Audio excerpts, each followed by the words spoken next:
town has a ghost story that's been passed down through the generations. But what if those legends were true? My name is Miranda Young, and I'm the Ghost Biker.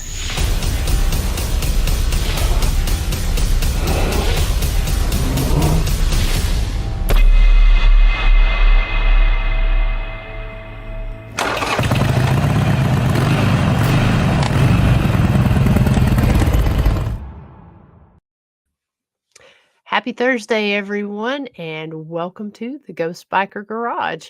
We are in the process of getting the garage cleaned out here, getting ready for moving. So please excuse my packing mess here, but I am so very excited to be here with you tonight and with tonight's guest. I've actually wanted to have him on for a long time and have tonight's conversation. So we'll get to that here in just a few minutes. But wanted to welcome everyone over here in the chat room. Hello to Tommy G. Thank you so much for coming on. Historic Scott County Jail. Happy to have you guys here as well. Sylvain, it's always nice to see you. Thank you for staying up here and talking to us. And to Mr. Carl Gerald and Miss Chris Sumner. So thank you guys so much, Ronnie. Wow, you guys are awesome. Thank you for definitely tuning in here tonight. We did not have a show last night, last week. The guest, we were supposed to have Portal to the Paranormal on, and of course, they're over in the UK. Great time difference between here and there. And so they actually had a last minute thing come up.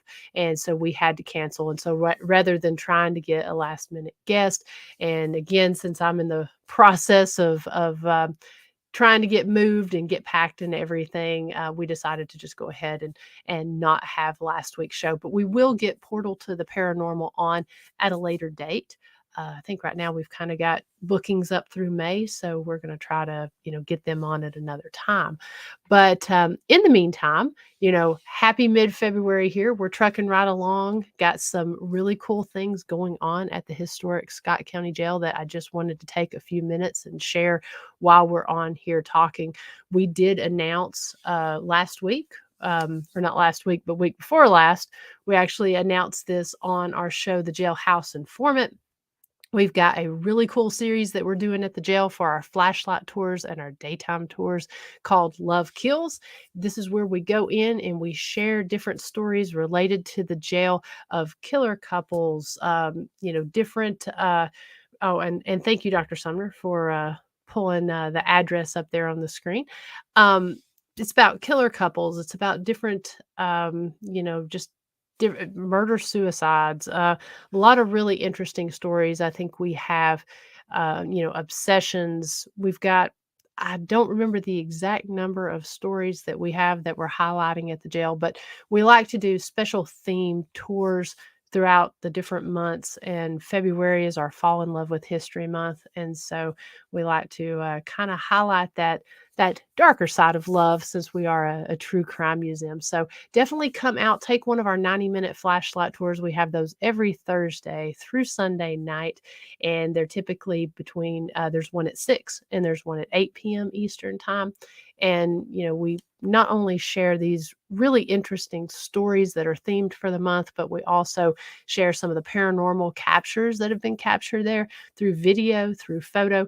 And then we also share the history of the jail itself. So if you're looking for something interesting to do with that special someone or with your family, definitely check out our Love Kills series there at the historic Scott County Jail and get those tickets while you can, because I know we still have a few of those open throughout the end of the month.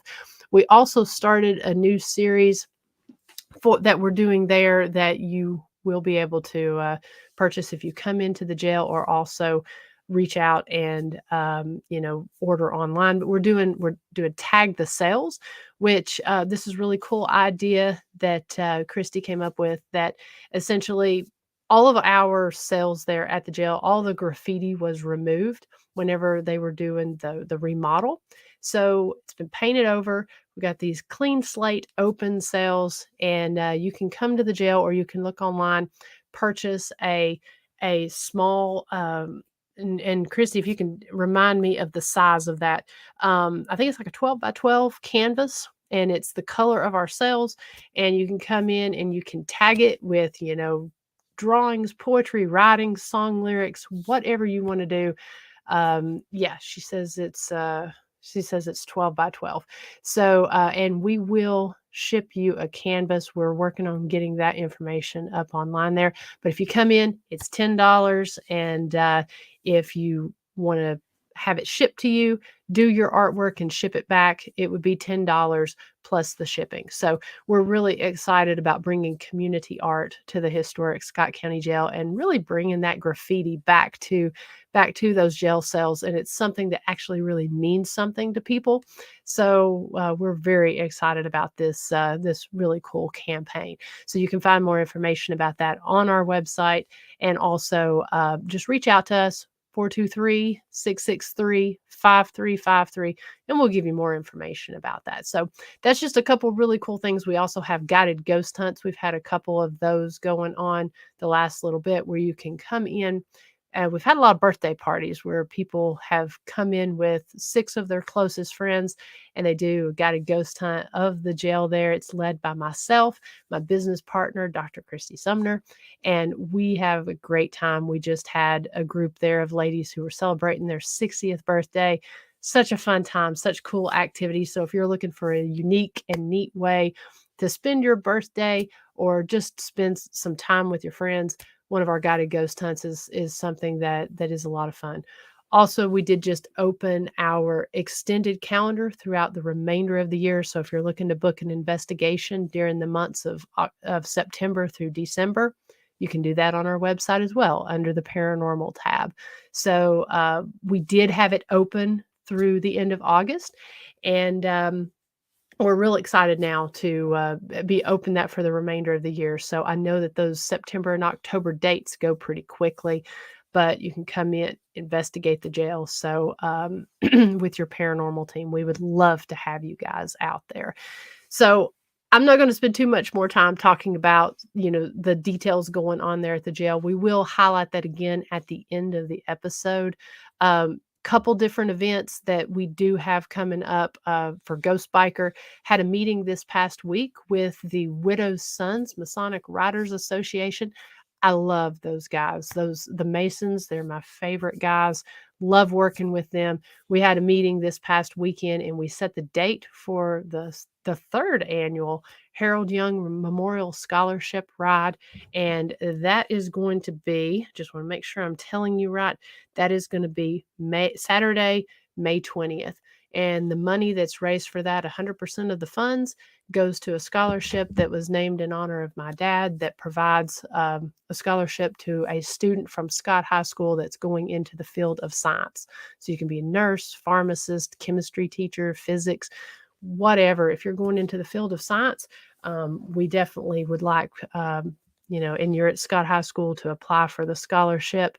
And then also, if you're interested in donating or participating in the dart run that we do, the motorcycle ride, reach out to me, because we would love that. Last year, we gave $1,000 to a student who was this wonderful girl who was going into the field of nursing. So we're excited about that. Also had a meeting with London Laurel Tourism Commission and Chris from Wildcat Harley Davidson.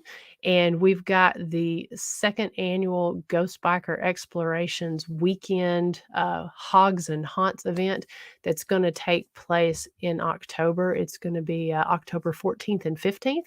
There will be a ghost hunt. There will be a haunted motorcycle ride, and there will be a meet and greet that's going to take place at Wildcat Harley Davidson in London, Kentucky. So all the funds from that goes to the London Laurel Shop with a Cop program.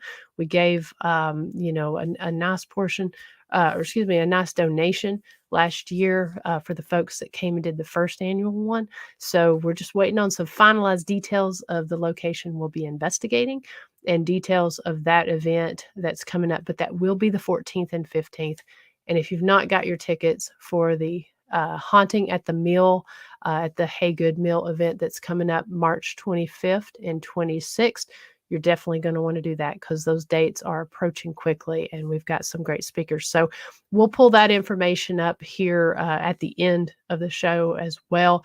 So, but I want to get to tonight's guest because I have been, I always love having a fellow biker on. And when they are a biker and paranormal investigator, it just can't be beat. So, so I've been actually wanting to have Mr. Dennis on for quite some time now. So I'm very excited to have this as well as for us to talk about his location, the Cabin on 360, because I have heard nothing but amazing things about this location. So we're going to be talking about all of that and his team and some of the great events that they've got coming up. So if you will, help me welcome Mr. Dennis Estlock. Hey, Dennis. Good evening, Miranda. Good evening, everybody. Good grief, I'm looking at the chat and I'm going, I'm going to embarrass myself. I know it. I have wonderful people that come and watch the show. They ask such great questions and just very interactive. So I do just want to remind everyone, if you do have a question tonight for Hi, myself or Chris. tonight's guest, please be sure to put those here in the comments. We'll pull them up on the screen. And if you don't mind, if you could just put those in all caps, just so that make sure that I don't miss your comments as we're going through. And I'm gonna try to get through tonight. I'm dealing with a cold, so I'm gonna try to get through tonight without having a coughing spell. So if I mute my mic, you're gonna know what's going on. Just keep talking because I'm probably having a coughing spell.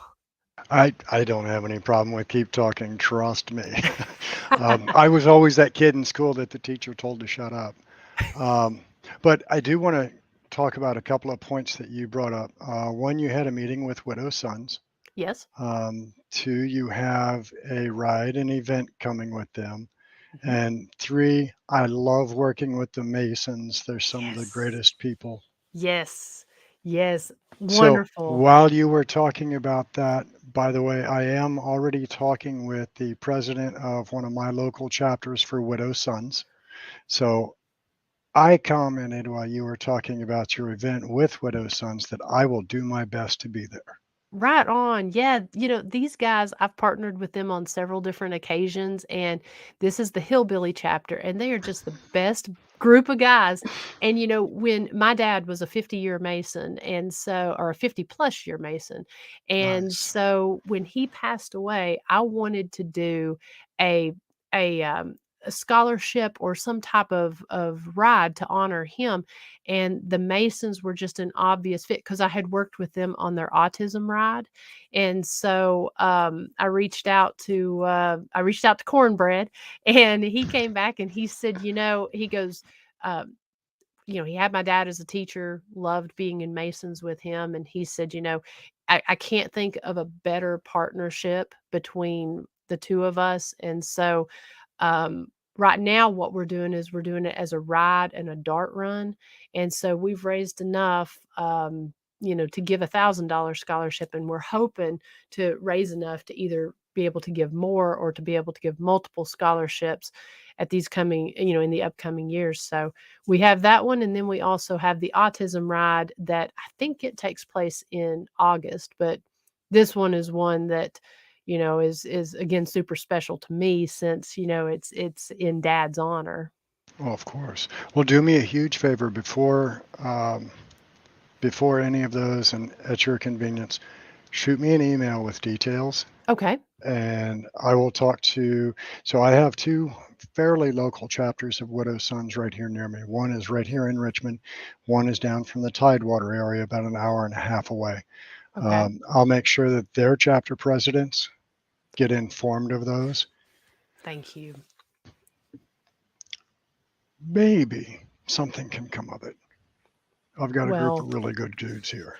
when you said you're associated with Widow Sons, I know that it's a group of good dudes because I mean the ones around here, I mean they just can't be beat.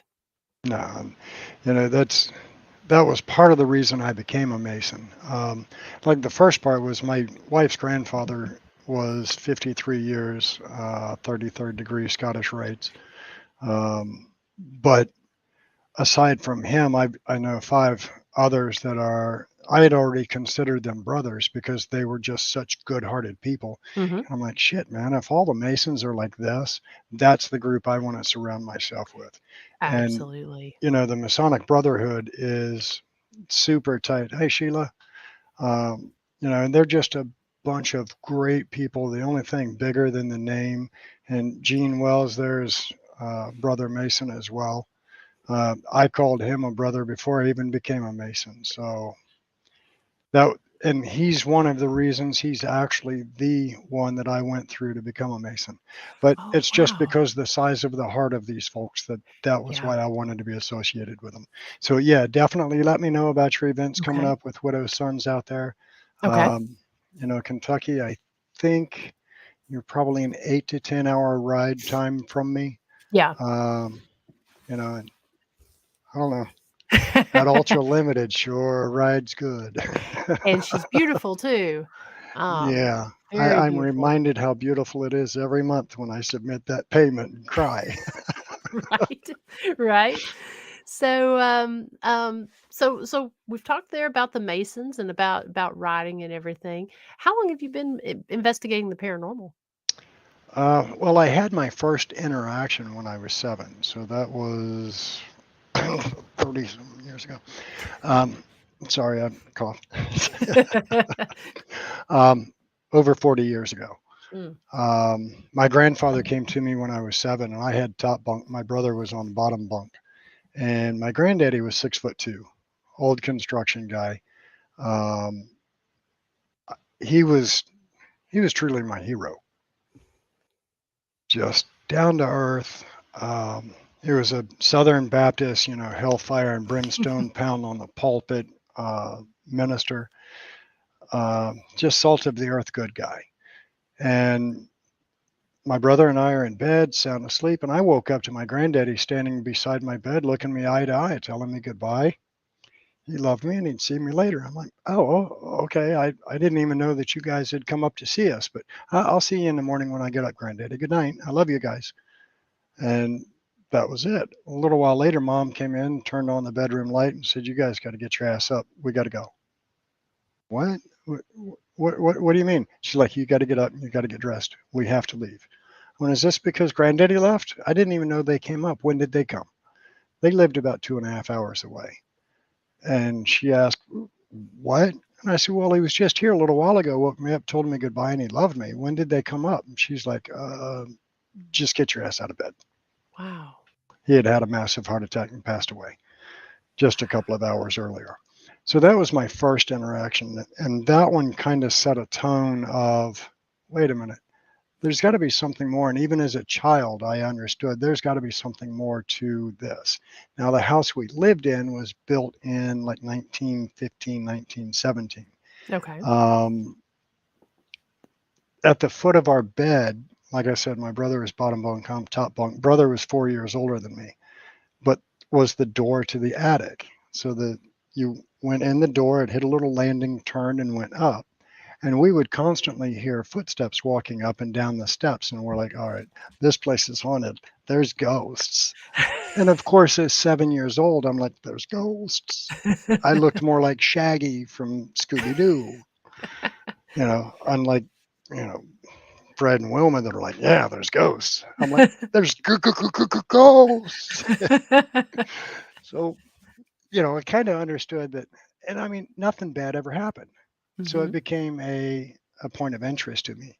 And then somewhere around 10 or 11 years old, I've got 2 cousins that were within 2 years of me. And they had a cemetery, huge cemetery that was very old, on the other side of the church from them and then across the road. So it's maybe quarter mile at most. Now, this is back in the late 70s. God, that dates me. But at that time, kids could walk at night and it was no big deal. So we decided, we had heard somewhere, if you put a tape recorder in a cemetery, you can hear ghosts, you could hear voices, you could hear talking. And we're like, that would be cool. Let's go do it. So, I carry my big boom box, that took 2 men and a boy to, throw on your shoulder and you walk with a limp. Uh-huh.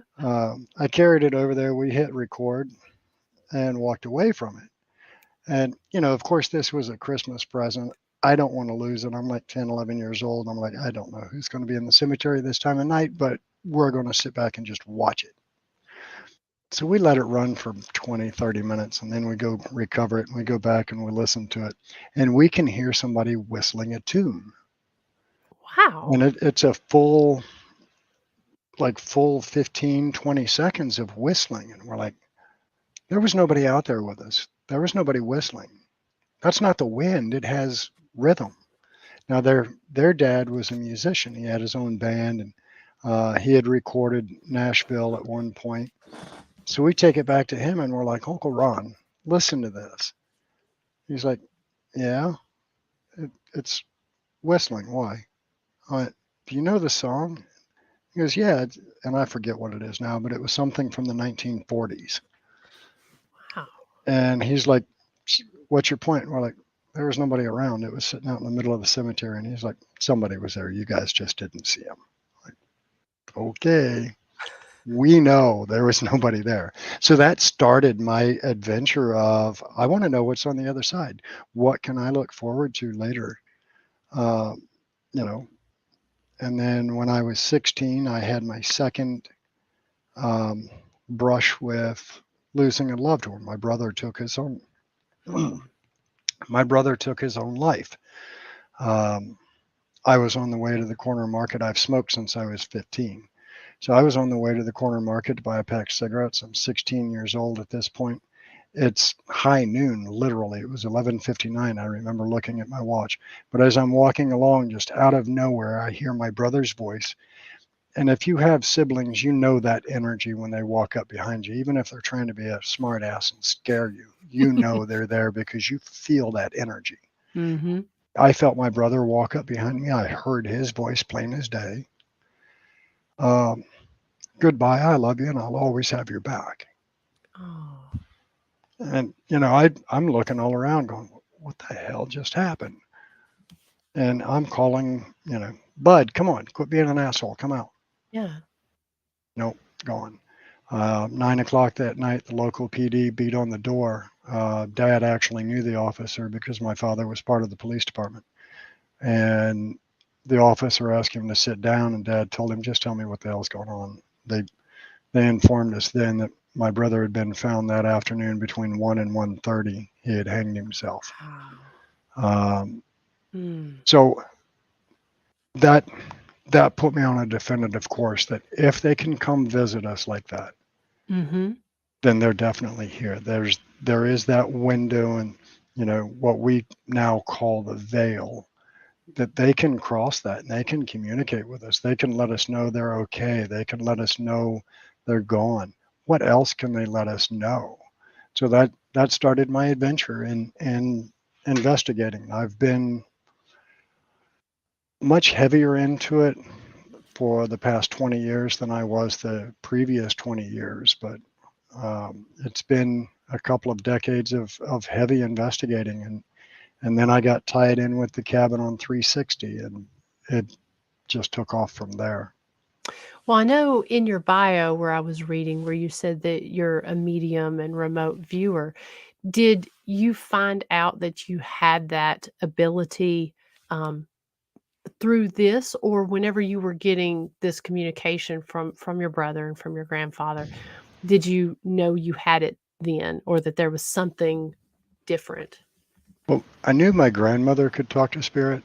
Mm-hmm. She had said all of my childhood that she could talk to spirit and et cetera. And I always thought, okay, there's a little off up here. Okay, Grandma. No, it's legit. But no, my investigations didn't start my realization that I was a medium. Honestly, what started it was a bartender that just kept hounding me. I had on a hat that said paranormal investigator, and she just kept hounding me. So paranormal investigator, huh? Can you read me? And I don't read the living. I talk to the dead, or try to talk to the dead. Mm-hmm. By the end of the night, which I don't drink anymore, by the way. By the end of the night, I was about half lit. Wife's going to drive us home. So no, I didn't drive drunk. I know there's always going to be that one in the crowd. Right. But I'm going up to pay my tab, and she's like, all right, this is my last chance. You got anything on me? And I looked at my wife, and I looked back at her, and I said, fine. And I just start rattling off this long laundry list of things that I get on her, and her jaw is hanging open.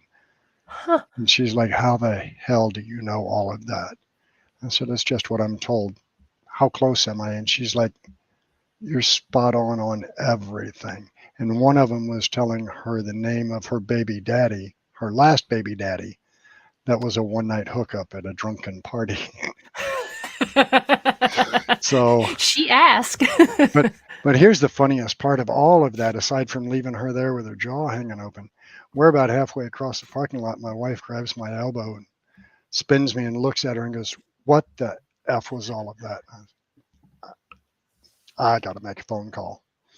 But that was just the way it went. And from there, I started paying attention to what I was getting. And I had always been able to do this. I would hear information, Mm-hmm. but I never correlated it to being from that side. Okay. I never thought about it as being from that side. And then I started realizing I'm not hearing this information in my voice. So like right now, if you tell yourself, I need bread, milk, and eggs, Mm-hmm. you hear it in your own voice. Mm-hmm. Well, I would hear all this information in different voices. And then it made sense to me that, okay, this isn't just me thinking, this is what's being given to me. So I started focusing on that and working on that. And I started asking my spirit guides, can you work with me a little more? Help me along, help me improve this, help me strengthen this talent. As far as the remote viewing, that one kind of caught me off guard as well. So I did podcast for about 6 years called Full Spectrum Radio. Okay. And like yourself, I interviewed countless paranormal investigators and location owners and team founders and so forth.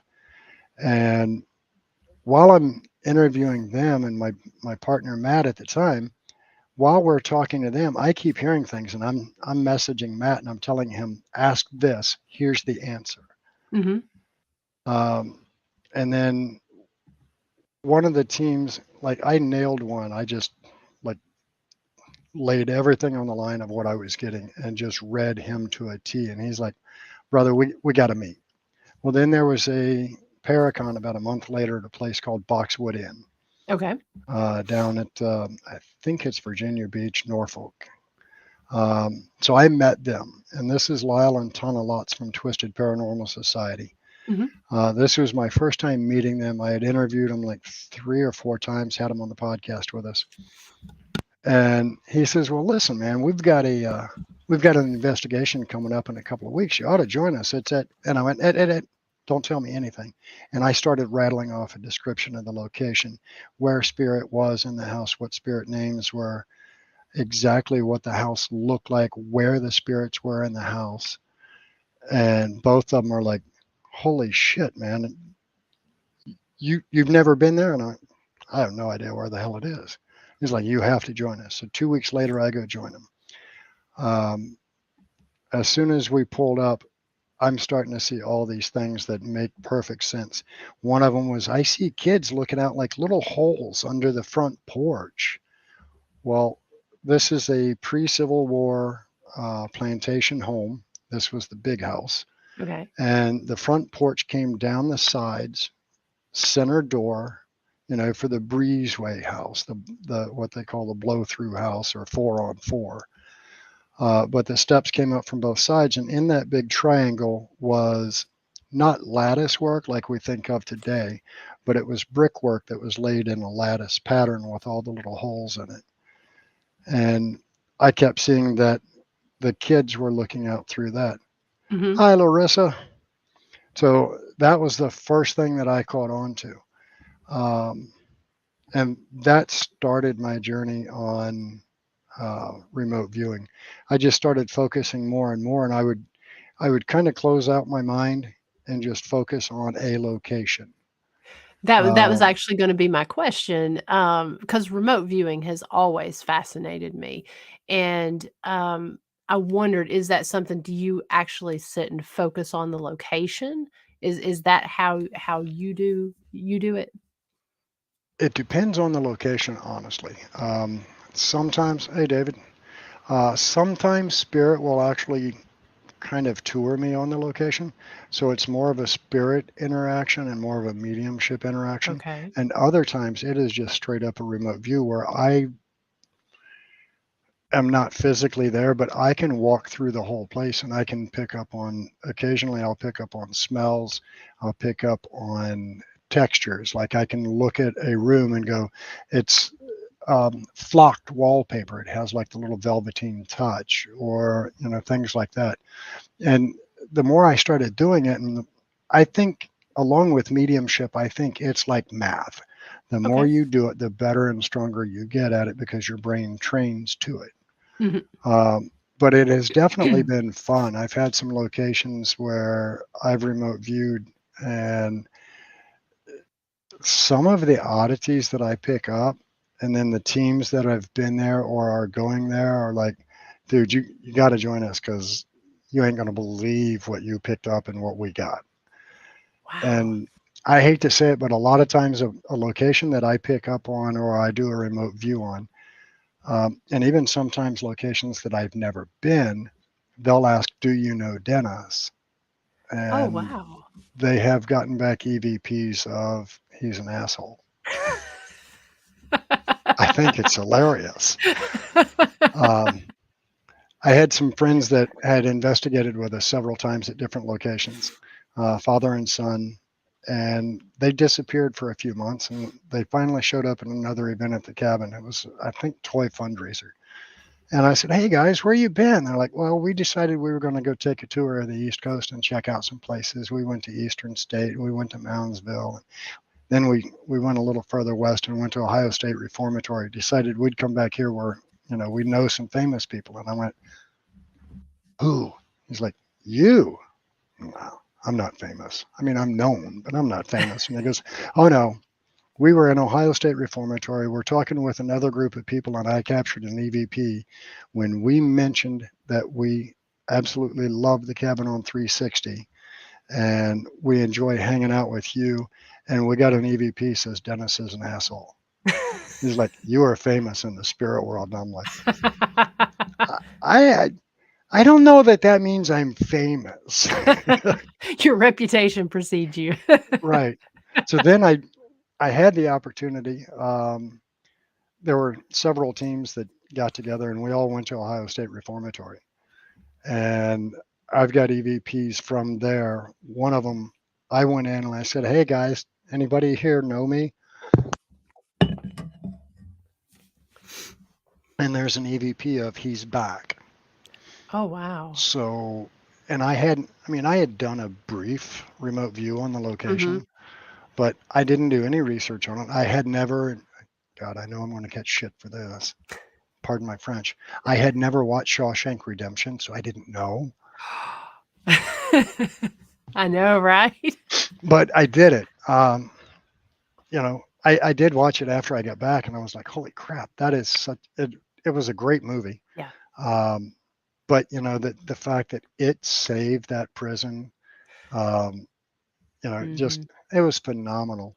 Um, I'm going to jump on Larissa's question here in Yeah, I chat was gonna real quick. say we've got some comments here. First I just want to say, David, that's actually a motorcycle helmet there on that mummy back there, and yeah, I was actually about to pull Larissa's comment up as well. So, Larissa, I'm not sure what you mean by do they have inside intel? They do have a lot of knowledge on us, that's for sure. Um, some of what I've learned about people, and so one of the things that you have to understand when you're doing a medium interaction, they're going to tell you things that don't make shit bit of sense to you, but it's not your message. So, if I'm doing a reading for somebody and spirit tells me something, I cannot try to, or I should not try to make sense of it or make logic of it. Just give it. That's my job. Um, so, prime example, I had a young woman that reached out to me from Canada. Um, 9 years ago, I went to Chicago and spoke at Chicago Ghost Con. Okay. Afterwards, she came over and introduced herself. We spoke for maybe 3 minutes. I picked up something about her, but I wasn't sure what I was getting. I knew there was something wrong. I just wasn't sure what. Okay. There was a void that I couldn't understand, if that makes sense. So about 6-8 months later, she reached out to me and said, "Hey, I don't know if you remember me, but we met at Chicago Ghost Con. You said that you can read people. Can you try to reach out to someone for me?" And I said, "Well, I don't know exactly who you want me to reach out to, but I will tell you right now that it just instantly felt like my whole body was on fire. So I think whoever you're trying to reach out to is connecting to me." To summarize the story, one of her last questions was, "Did he like the gift the kids gave him?" And I said, "Well, all I see is him smiling and laughing, saying, 'There's so much candy, there's so much candy.'" And she said, "Oh my God, that's wonderful. All 3 kids put a bag of Werther's Originals in his casket. That was his favorite candy." I said, "Okay." But it didn't make sense to me. Then her next question was, "Did he like the gift I gave him?" This one hits me every time, because I had to take the energy that he's giving me and the emotion with that. Then I had to take the energy and the emotion that I'm getting from her. And I answered her question with exactly what he gave me. He was dancing and singing and holding his hand like this, and I could see a shiny black ring. And he's singing, "If you liked it, you would put a ring on it." So I gave her that. I said, I don't know what it means, but he's dancing and singing, waving his hand, showing me a shiny black ring. And she said, yeah. She said, "That answers so much." But her next phrase was just a 2-word answer: "I did." And then she explained, we had already picked out our rings. They were gloss black tungsten. She put his on his finger in the casket. Oh, wow. So, but I had to take that energy from both sides. And I had to not try to understand what he's giving me. Just, this is all I got. That's what I have to give her. And that was part of my biggest learning curve was, what the hell does that mean? Don't worry about that. It doesn't pertain to you. Just give them their message. But that gave her great peace and comfort. I was able to tell her he had actually run back into the apartment after they were all out. I was able to give her a little peace and understanding why he ran back in when everybody was out and safe. His grandfather was his truly best friend, and a year earlier had passed. So what he told me, which I knew nothing about his relationship with grandfather or anything, but what he told me was, I saw my grandfather inside and I went back in for one last hug. What I didn't understand was he was there to take me home. Gotcha. But, that gave her peace and understanding. So that was kind of cool being able to do that for her. It gave her peace. It gave her some comfort. And, I hope it answered the questions that she had as to, why he would do what he did. Right. Well, I just got to say, all 3 stories that you've told me with your experiences with your brother and your grandfather, and then this story you were just sharing, I get cold chills every time. I don't know what it is. Every time you are saying something about that. Just the coldest chills. I mean, such amazing stories. Sheila Holland here. Amazing stories. It it really is. I mean, I don't know. Do you get approached a lot by random people that maybe don't know about your gift, or when you're somewhere, do you get approached, I guess, from the spirit side, Oh, yeah. with messages? Oh, yeah. I'm sure you've watched the show Long Island Medium. Yes. Okay. I always thought that was just, for lack of better terms, I don't know what your rating is, but I always thought it was BS. I'm like, that doesn't happen.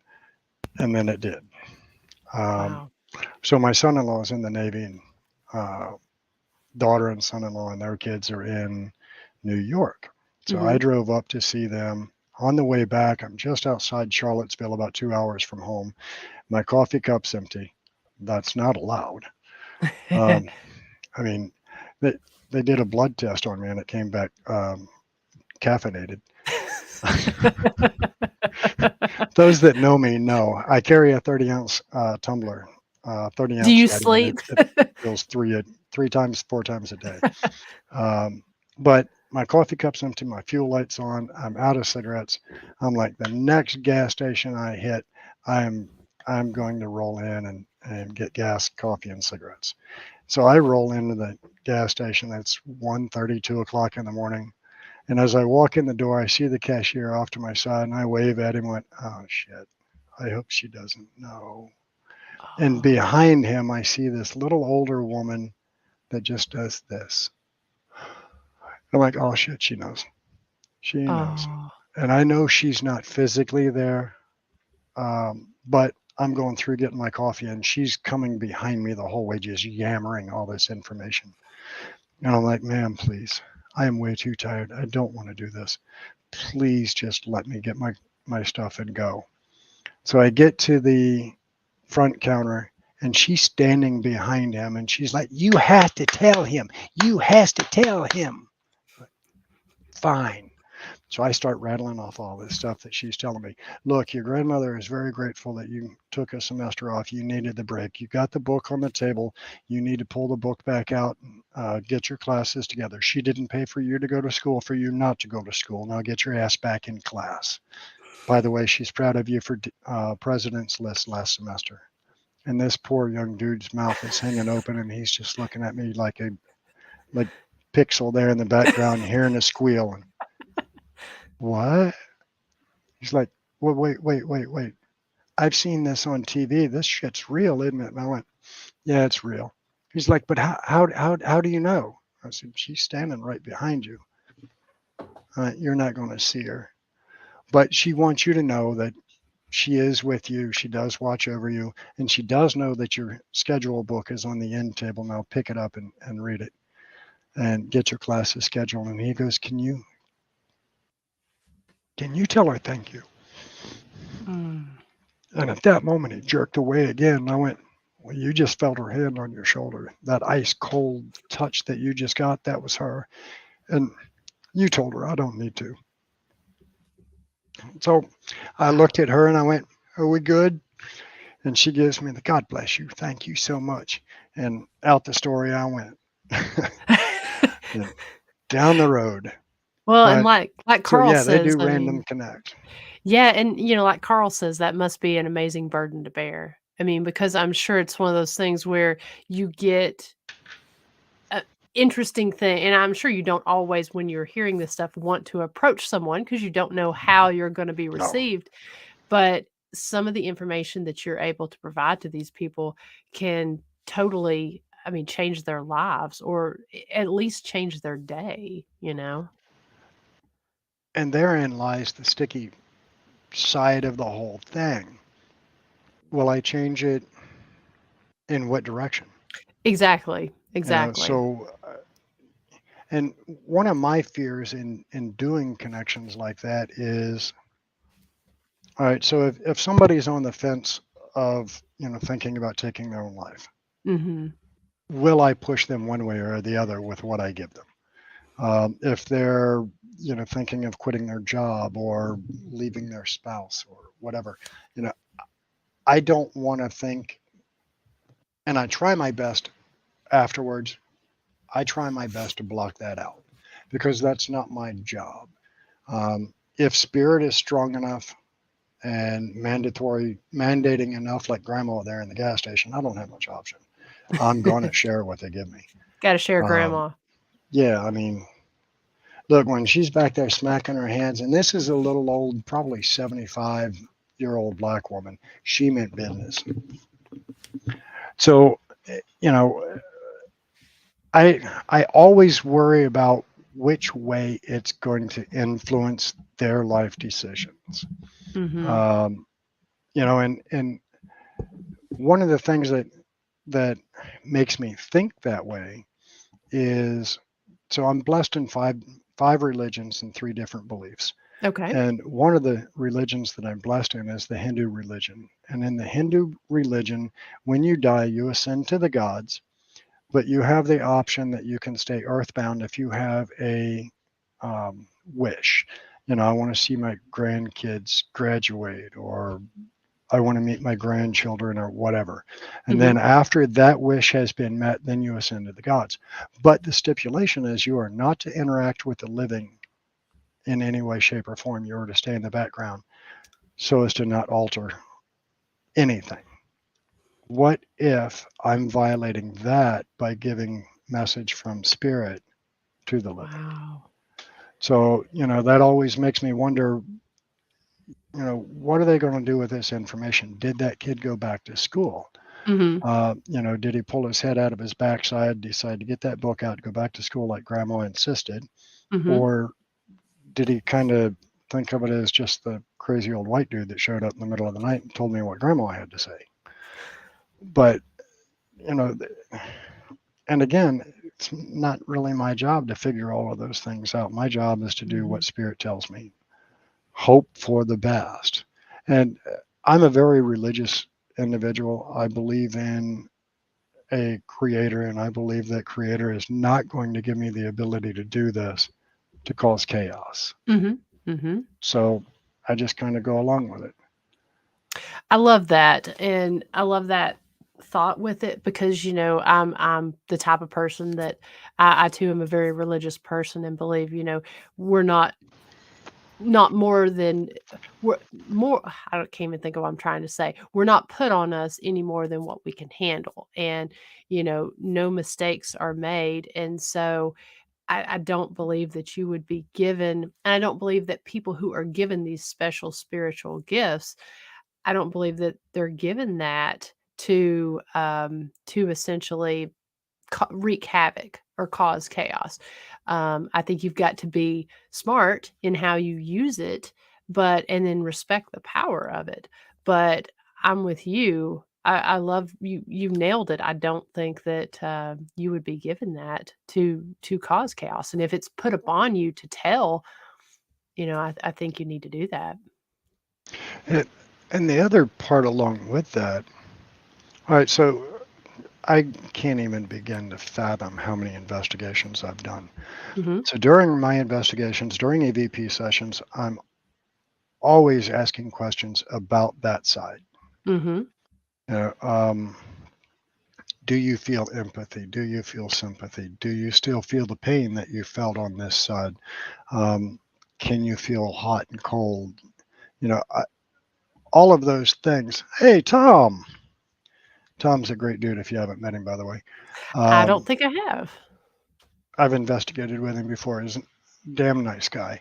Okay. But all of those times that I've asked questions about that side, I've never been given answers. Okay. And I think I don't really know how to explain this Do you think without there's sounding like rules? that was what I was getting at. I think kind of on day one, they go, all right, so welcome to the dead side. Here's your rule book. What happens on the dead side stays on the dead side. How's that?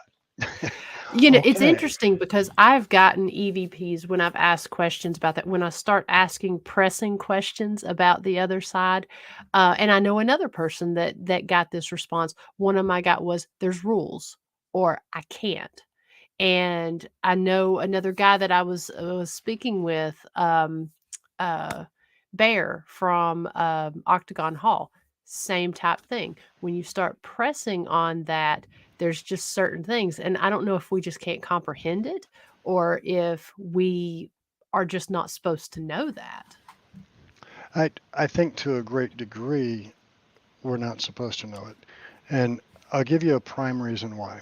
At Chicago Ghost Con, like I said, 7, 8, 9 years ago, I got the chance to listen to Chris Fleming's Okay. presentation. During Chris's presentation, he spoke about his NDE. Okay. For those that don't know, near-death experience. He said, I remember laying on the table. I remember looking from the corner of the room, seeing my body on the table and seeing all the doctors and nurses around me. I could hear everything every one of them was saying. I could see exactly what they were doing. I can tell you afterwards who stood where. He goes, now, from the 1940s, there was a actress that he absolutely adored. I forget the name that he said. So I'm just going to use Jane as in Jane Okay. Doe for now. Mm-hmm. He goes, at some point, I remember while I'm hovering up there, Jane came to me and was beside me and said, listen, you need to come with me for a little bit. Mm-hmm. He goes, we came down to the floor and walked out the door from my emergency room. He goes, you would think it would be a hospital, but no, this was not. This was the absolutely most beautiful field, meadow I've ever seen. The grass was the greenest, most beautiful green I've ever seen. The flowers had the most vibrant color. And then I could feel what the flower felt when the bee landed on it. I could feel what the grass felt as the breeze tipped across it. I could feel everything there, and it was all like I was part of everything. He goes, I remember turning to her and asking, I've died. Is this heaven? And I remember her answer so specifically, it's like it was written in stone. No, Chris, this is not your heaven. This is my heaven. Mm. Wow. Yours may be 1,000 times more beautiful, but you're not ready yet, and I have to take you back now. He said, the next thing I remember was the most excruciating pain I've ever had in my life when they snapped the paddles against my chest and shocked my heart back in. And there I was back under the bright lights and the stark white reality of this life. He goes, I think the reason we don't get those answers on what's it like on that side is because if we knew, Mm-hmm. we would want to be there more than here. He said to feel that breeze like the grass felt was the most calming thing ever. He goes, I didn't care at that point that my body was laying back in that room and they were working diligently to bring me back to life. I kind of wanted them to fail because I felt this peace. He goes, if we're given that for even one moment, or if we knew that that's what there was on the other side, how many would choose what God gives us, which is our free will, and we would choose to go there? We have so many things to do here on this side before we get to that side that if we screw up all of God's plans and we choose to go to that side first, all the things on this side don't get done. All right. Wow. That makes a shitload of sense. Yes, it does. So that being said, do you believe that unfinished business matters at that point when the spirit leaves the body? Because I know that's one of the theories that a lot of people have is that there's unfinished business. And I've heard a couple people speak on near-death experiences and talk about how at that moment nothing mattered. You know, they didn't care. Do you think that there's still the draw of unfinished business for someone who's gone on, and maybe that's why we do interact? So there's a lot of theories in the field. I've never gotten a direct response from spirit as to why they're still here. I'm looking at Carl's comment that it's Yes. just depressing to think there's child spirits, and this is where they're most comfortable, possibly. I look up at Larissa's comment that as a Catholic, I keep thinking about judge the living and the dead. And what about the in between? I think a lot of times spirit is still here and we can still interact with them because there is something, most of the time, they just want acknowledgement. Mhm. They want their story told. It's not a matter of they want justice or they want revenge or they just don't want to be forgotten. Mhm. And then let's think about some of them, and we've all interacted with this spirit, the asshole of the location. Mhm. So let's look at it this way. Just because you've lost the body doesn't mean you get a new personality. If you were an asshole in life, you're an asshole in death. And let's say I've lived a very crappy life. And all my life, all of our lives, most of us anyway, have been told that when you die, there's a bright light, and you go through the bright light, you meet St. Peter, and you talk about all the wrongs and rights that you did in your life. Well, what if I've just been a piece of crap for my entire existence? Mhm. I don't want to go face St. Peter. I know how that's going to go. Mhm. It's kind of like being sent to the principal's office because you misbehaved in class and you're going, not today, Satan. I'm stepping out the door and I'm going home. I'll deal with that later.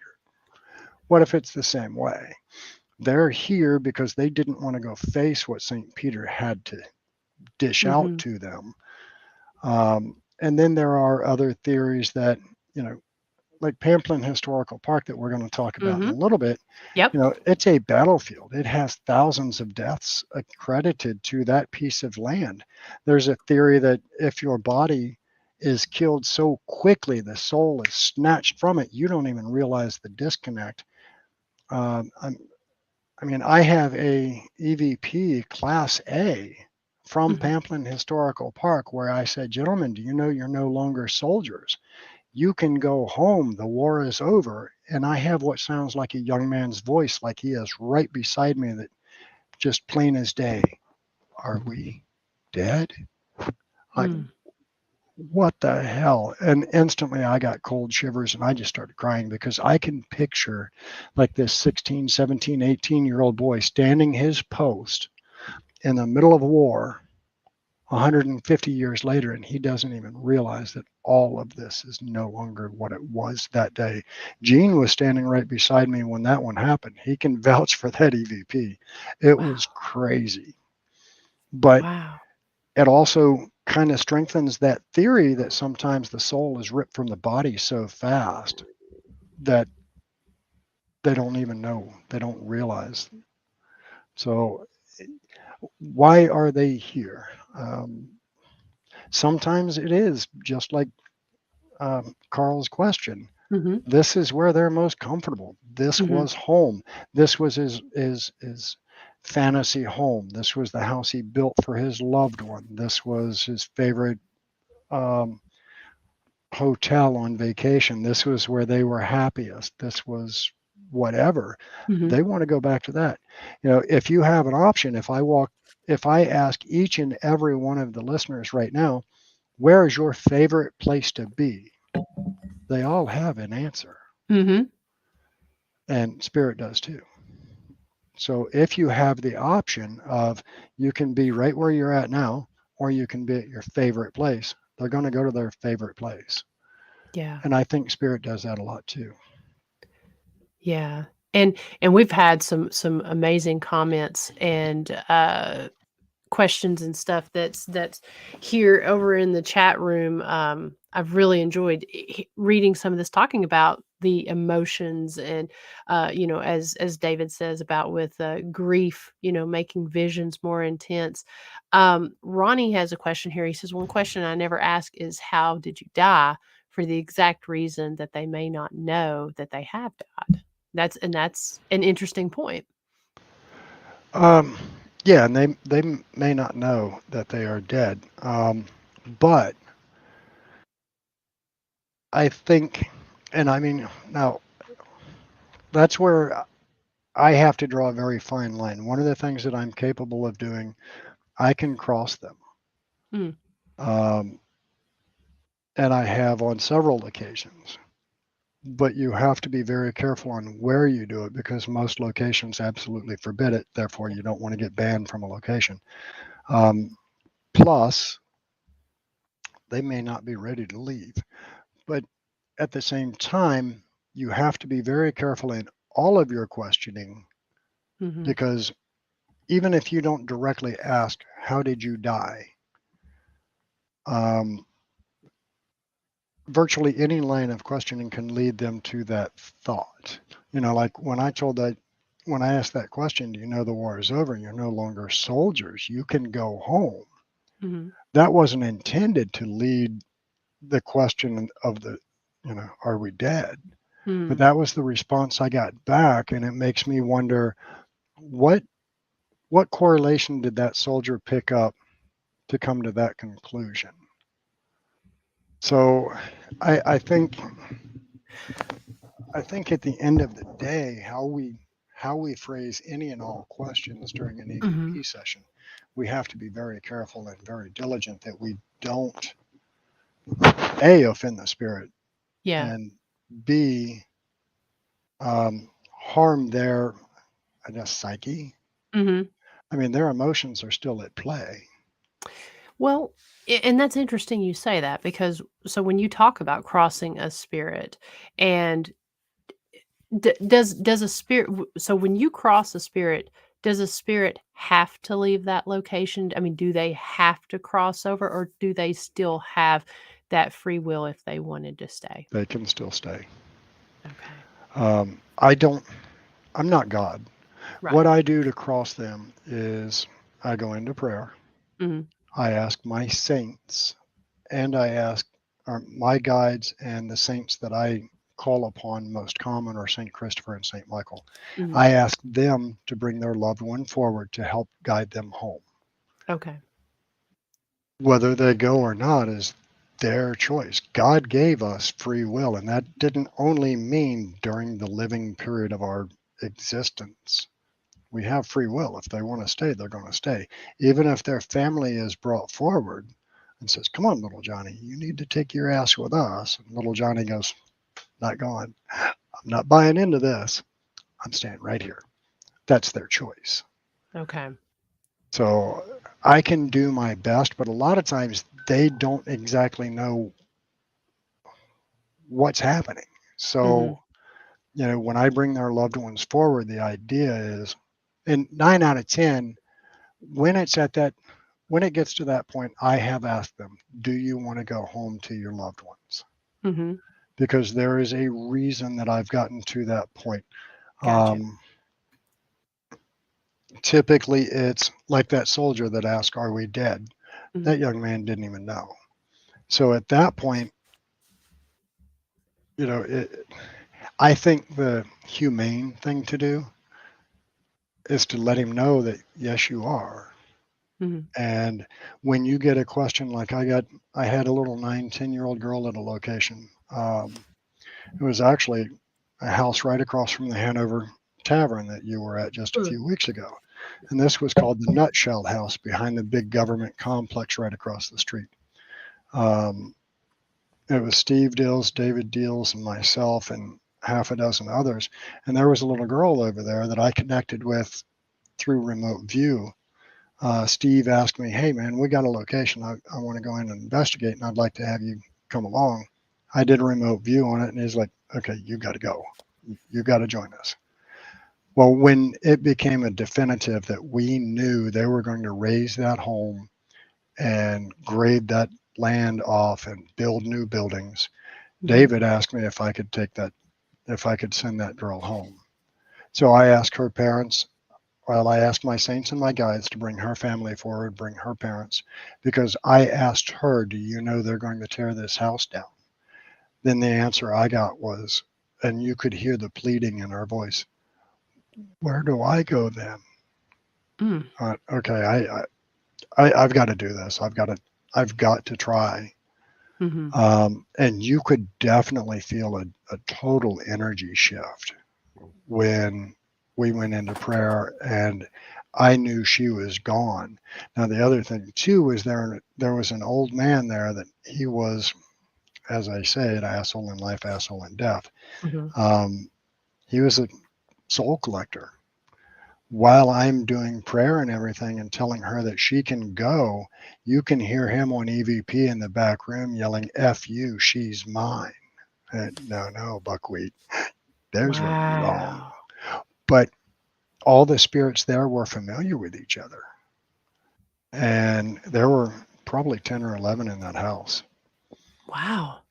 So it was just crazy. I don't know where they all came from. I know a couple of them originated there. It was a far predated Civil War era. Okay. But she couldn't go anywhere. She was scared, didn't know where to go. She's a child, and you could feel the energy shift when her parents came forward to take her home. When I asked for them to be brought forward and come, please come take your daughter home, you could feel everything in that room just get warm.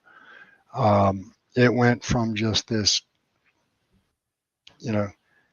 damp, cold feeling room to it felt like home.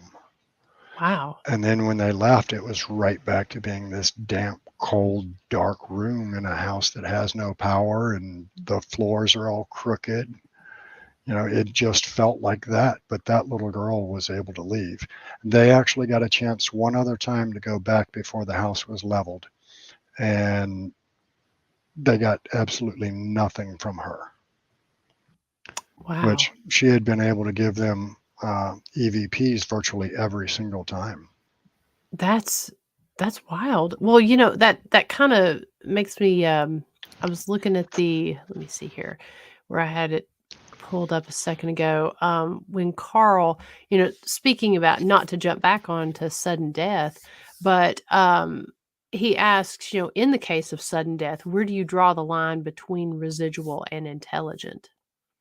Well, that's an easy line to draw. Residual is just the playback of time.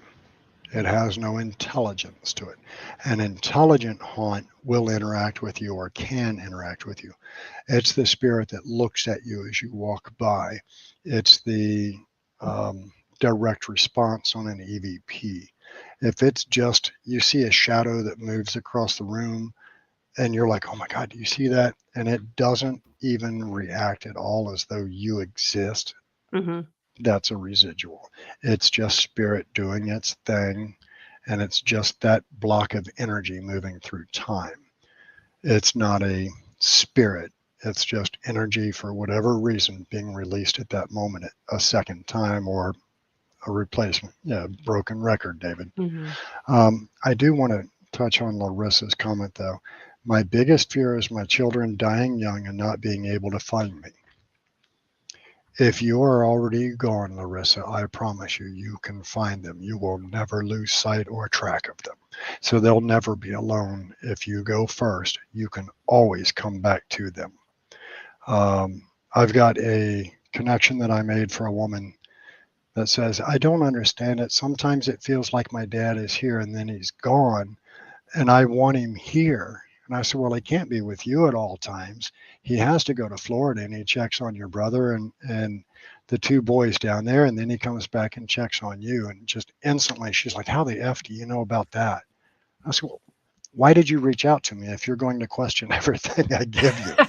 I know about your brother because he's telling me, well, I have to go to Florida and I have to go check on David and I have to let them know that I'm with them and check on the boys. And she goes, how do you know my brother's name? And I went, you don't understand how this works, do you? You reached out to me to connect to a loved one. So I give you the answers and then you question how I know. I know because I connect. But she's like, okay, well, that makes perfect sense then. So it's not that he's leaving me. Well, he is, but it's just to go check on my brother and come back. I said, yeah, so you're fine. Don't worry. Dad's not forgetting about you, but he also can't forget about them. So, and the cool thing is to the dead, time, distance, they're nothing. It's the blink of an eye. He's in Florida checking on his son. Another blink of an eye, he's back looking in on his daughter and those grandbabies. So, when we think about them spending to us a long time at this location, like that young soldier at Pamplin Park I interacted with, and all I could picture was this young boy for 160 plus years standing there on his task. To him, it was the blink of an eye. Time is irrelevant. Distance is irrelevant. I know the difference between residual and intelligent. Just wondering if sudden death would be more likely to trigger one or the other. You know, I don't know if sudden death would be more likely to trigger one or the other. I know sudden death, which typically is a violent death, is known to, quote unquote, change the energy in a location because that energy of that moment, the violence, is kind of absorbed into the walls. But I don't know that a sudden death for a spirit would create a difference between intelligent and residual. I think if it's a sudden death, that's going to be an intelligent haunting because that spirit doesn't even realize that the soul has been ripped from the body or the body has been ripped from the soul. So I think pretty much, and I hope this answers your question properly, Carl, I think a sudden death will almost certainly leave you an intelligent haunt.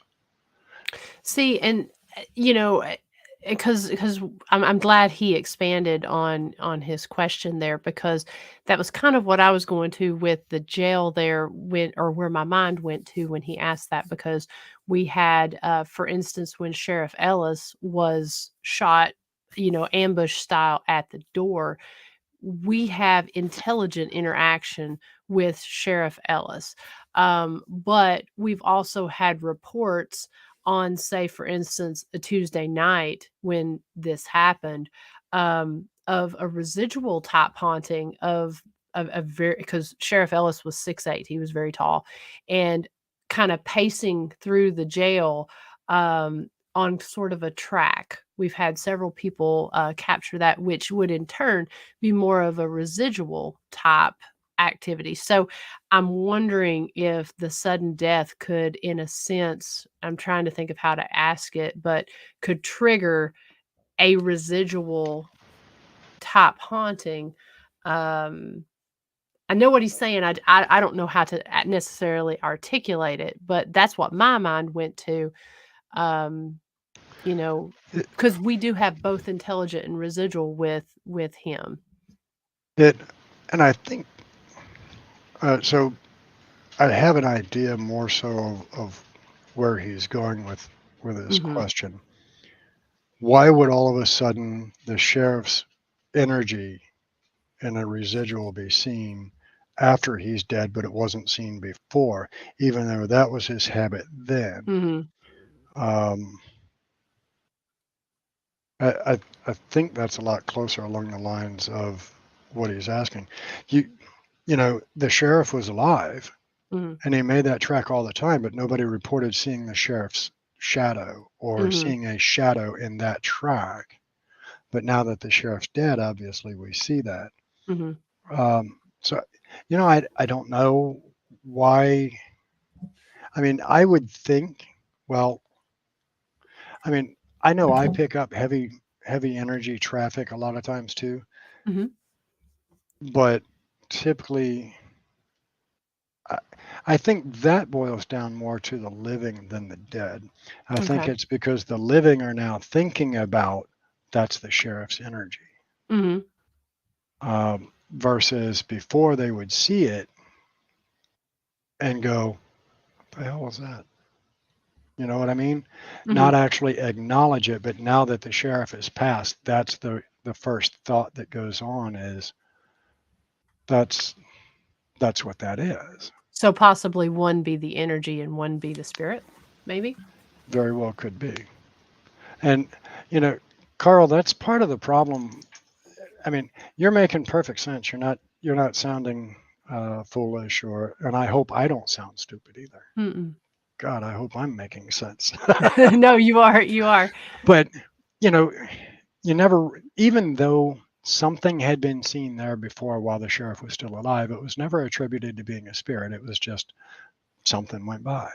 And then all of a sudden the sheriff is dead and everybody's going, oh, well, that's the sheriff still making his rounds. Well, what if it's not? What if it was something there before the sheriff passed? And it was never attributed to him, or it wasn't looked for as much until his passing. And, either way, that is probably still just a residual action. The sheriff's death, I mean, if the sheriff himself is there, which I haven't been to the prison or the jail, so I can't comment on yay or nay on that. But for some reason, and so I don't even know where the jail is, but for some reason I see like 3 cell block or 3 cells left and right of me, and I've got one common path in the middle and the third cell on the right, kind of like at the back end. I keep seeing that cell door slam. Okay. So is this like 6 cells in one large area, and there's 3 on each side as you Depends walk on the through? floor. Yeah. On the downstairs floor was originally the jailer's residence, and so once it became actual cells, there are 2 on one side and one back on the back that's got the drunk tanks, and then on the second floor which was the trustee level, there's 2 dorm style cells on one side. There's a kitchen and then a third in the back. We get a lot of shadow activity up there. And then on the third level is maximum security. And that's where we actually have 3 bullpen areas and 1 big massive cell. So the big massive cell is on the right. And then you've got in the bullpen areas, there's a variation. 2 bullpens have 2 cells in them. And the big one in the back has 3 cells inside that bullpen. So you're probably seeing, I would say, the second floor. Yeah, I mean, so what I see are it's three cell doors. I'm not looking beyond them, Okay, 3 but I cell see doors. 3 cell doors, Okay. and they're right across from each other, like door 1, and left and right are right across from each other, and there's 3 down, and I keep seeing the third one on the back right corner. That one gets open and closed. That one does open and close a lot. Yeah, Okay. that's Roy's cell. Okay, and it does it with force. Yes. Okay. Mhm. We've Is it, actually even had that happen on a live before. have you? Yeah. That would be Yeah. cool. Yeah. Yeah, but yeah, I see that third cell, and you mentioned the sheriff walking through, and all of a sudden I hear this cell door slam, and this is how it happens for me. Just Mhm. randomly, I start, focusing. Okay, where the hell did that come from? And then I see this image. So a lot of times when I do a remote, a lot of times it'll come to me as like a video, and Okay. other times it comes as a series of snapshots. That one just started hitting me as snapshots Mhm. until I found it. And then I see just this short clip of the cell door slam shut. So Okay. it's very weird, and it happens at the most random ass times, and it can ruin or it can make or break a conversation. That's No, if you interesting. see anything about that, you just chime right in. I'm happy to hear it. Yeah, so I want to get into, because you can really get into the residual and the intelligent and all the different theories and different stuff behind that. But I wanted to kind of get into briefly the cabin on 360. Talk a little bit about the history on that, as well as if you've got any interesting stories from there. Well, the cabin itself's a little haunted. Um, I use cabin very little haunted very facetiously. And then on the right side of the image that you've put up on the screen, you'll see the side of a brick house. Hmm. So obviously the name, the cabin on 360, comes from this log cabin. Now, the property that all of this is on is 7.2 acres that was bought by Ryan Jones' grandfather in 1978. The log cabin was then built to be a model home for log cabin sales in the area. We know of no tragedies in the log cabin itself. However, the 7 acres that it's on, or that our property comprises, is just a few hundred yards away from the remnants of the foundation for Bethesda Church. Okay. Bethesda Church was a Confederate headquarters during the Civil War and the battles leading up to Cold Harbor. And there were battles on this land that are referred to as the Battles of Bethesda Church. Okay. So within about a mile, mile and a half of this property, I can account for 2,264 men that were killed, captured, wounded, or missing in action. Wow. This particular property between May 28 and June 3rd was very highly sought because just up the road from us, is a very crucial intersection for both sides. Okay. The Union wanted that intersection because it led into Cold Harbor. The Confederates wanted it because it led into Richmond. Okay. So both of them needed that as their supply routes for men and arms and everything else. So the Confederates were told maintain that crossroads at all costs. So they fought very diligently and very hard to do so. But between May 28 and June 3rd, it transitioned hands so many times that historians have stated that, you could probably put a map together every 4 hours if you were to look at how many times that property changed lands. Wow. Or changed hands.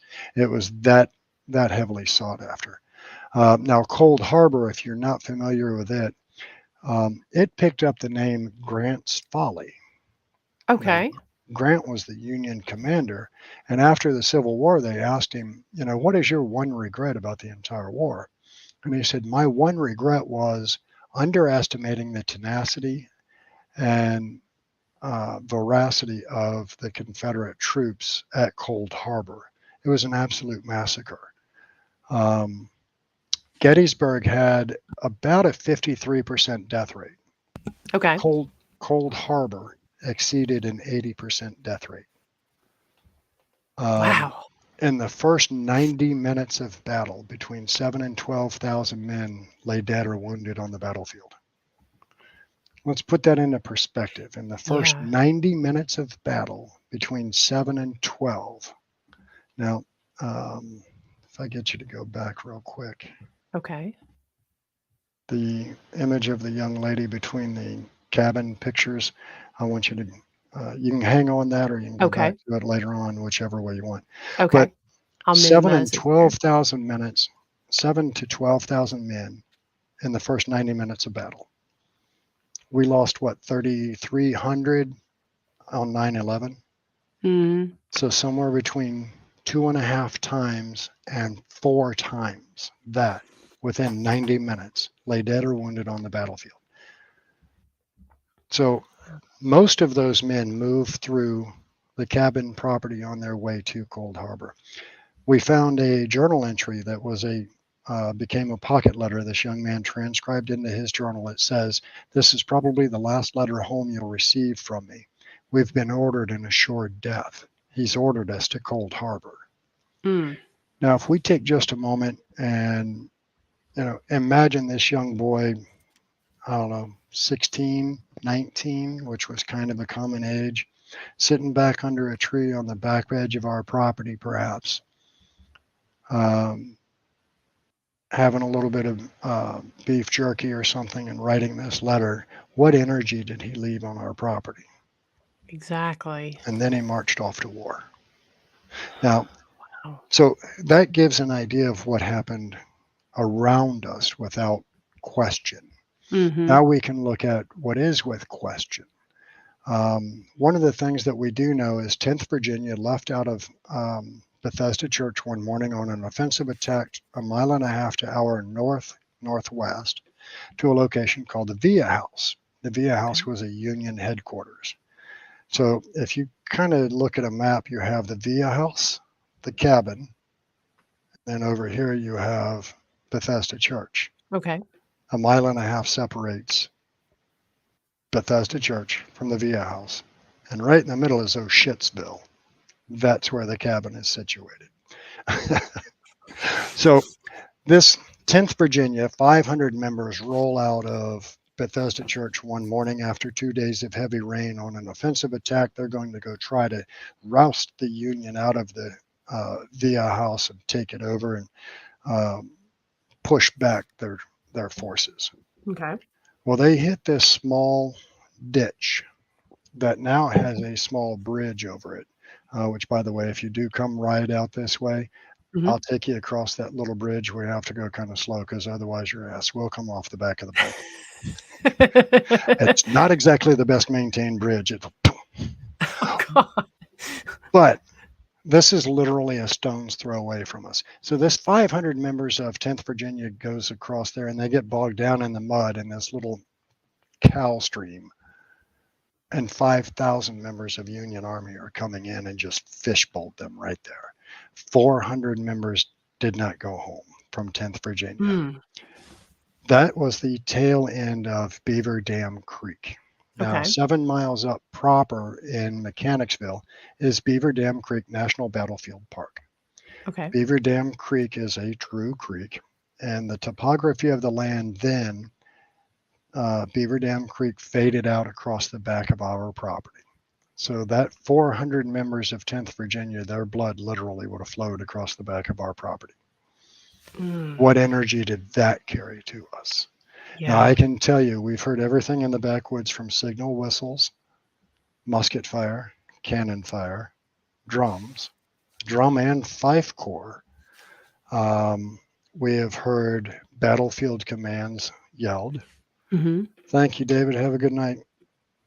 Thank you for joining us. So we've had all kinds of battlefield activity happen in the woods. We've cut trails all through the woods. We actually have 5 cleared areas where you can stop and investigate with comfort.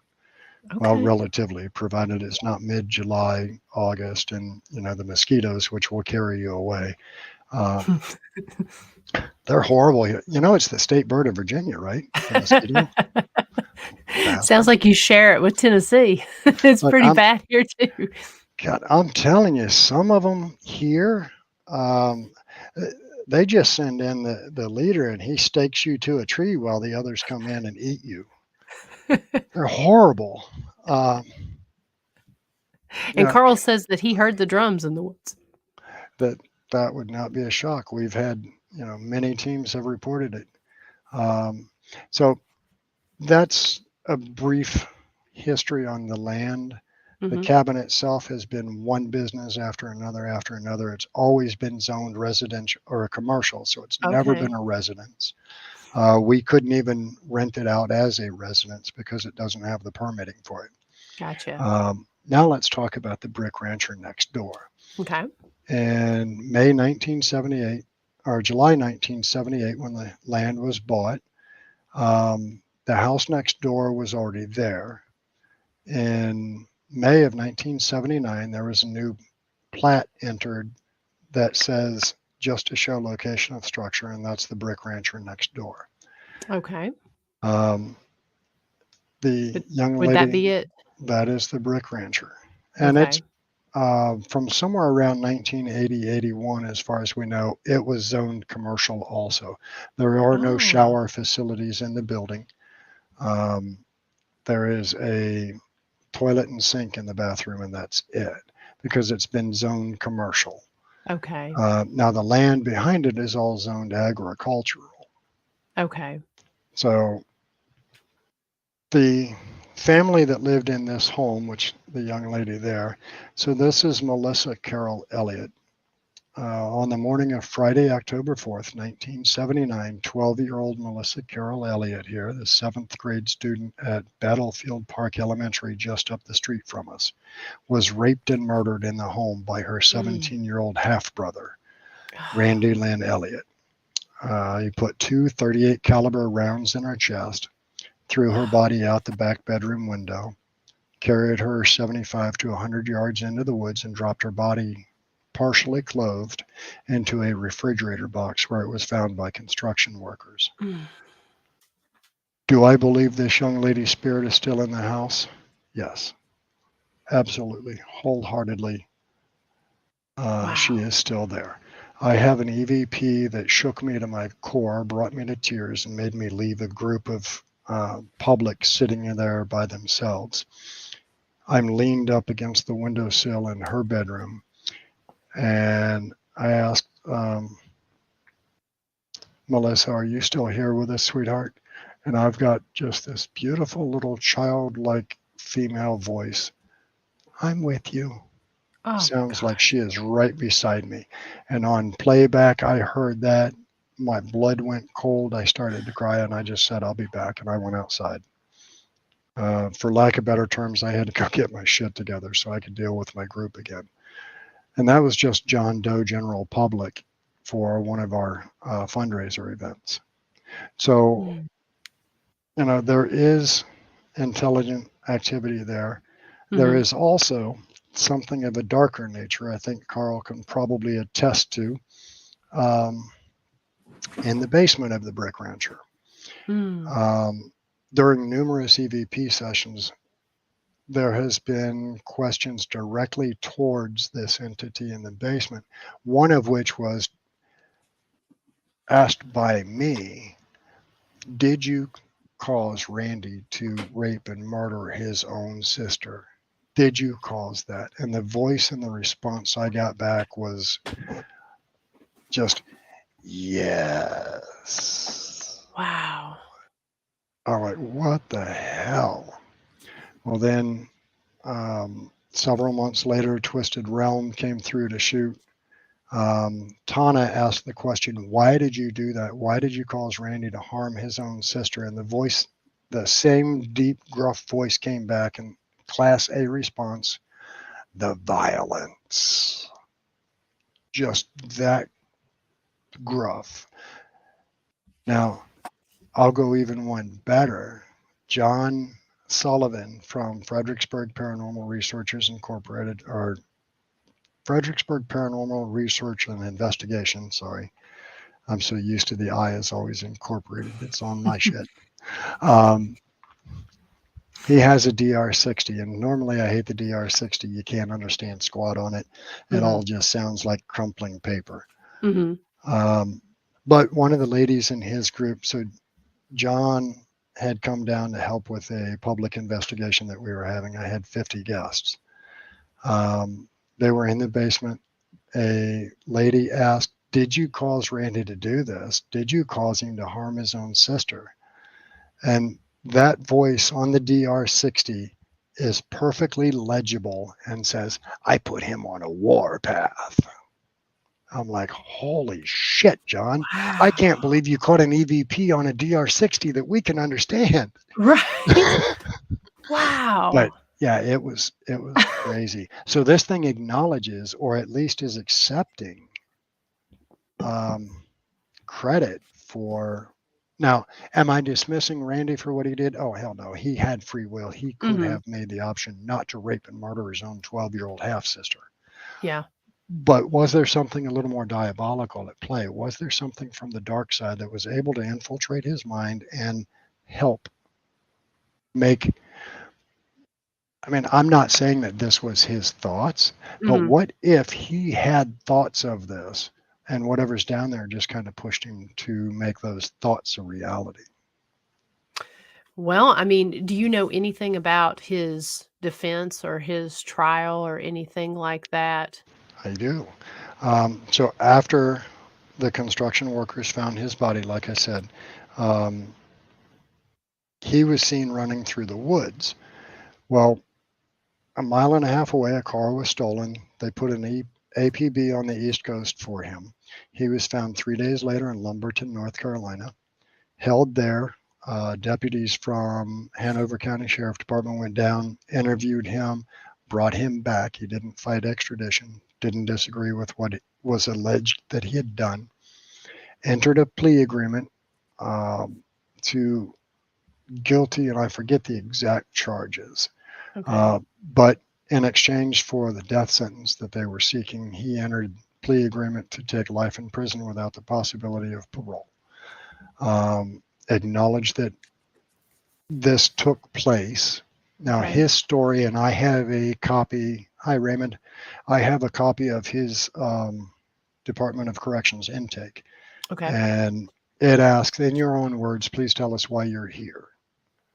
And he has a one paragraph thing that states that he woke up about 7 a.m. that morning, did a few lines of cocaine, barged into his sister's room to tell her to get her ass ready. A fight ensued. Then he remembers waking up in the doorway with a pistol laying beside him and seeing his sister's body on the floor on the other side of the room. So Interesting. I've known a lot of people over the years. I've got 50 plus years of life. I've met a ton of people.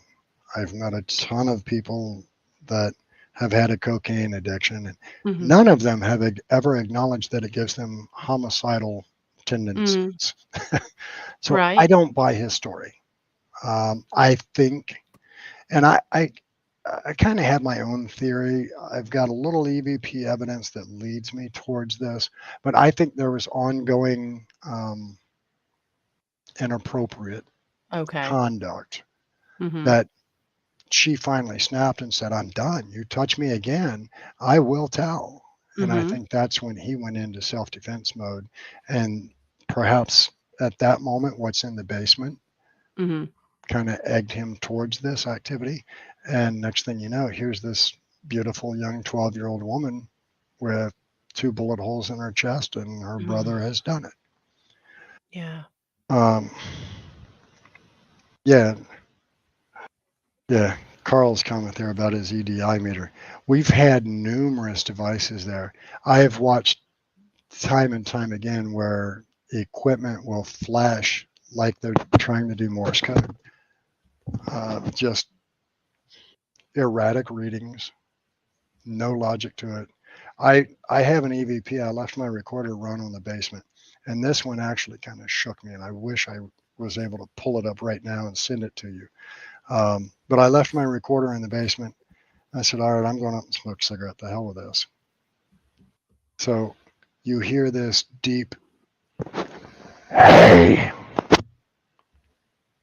dead silent house. And then 3, 4, 5 seconds later, you hear hates.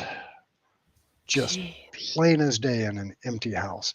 And it sounds, that first hey sounds like it literally leaned right to the microphone on the recorder. And I'm like, what the is this? Loud bangs in the house. So what got us investigating the property? Like I said, Ryan's grandfather bought it in 78. And it sat empty for a couple of years. And Ryan's like, man, we ought to go out and check this location out, check these buildings out. My family owns them. There's been business after business. They never do well, but they're empty. And, maybe we can use them as like a training ground or something, make sure which team members work well together. And, we can just work on equipment and whatever else. So it was going to be kind of our little personal paranormal playground, so to speak, just a training facility. I mean, if you look at them driving by, you're like, oh, it's a little brick house on the side of the highway and a little log cabin on the side of the highway. Nothing stands out and goes, that shit's haunted. Right. They don't have that, Addams Family home look to them, so to speak. But day one, we walked in the door, and I think I made it 3 steps in the door, and I stopped dead in my tracks.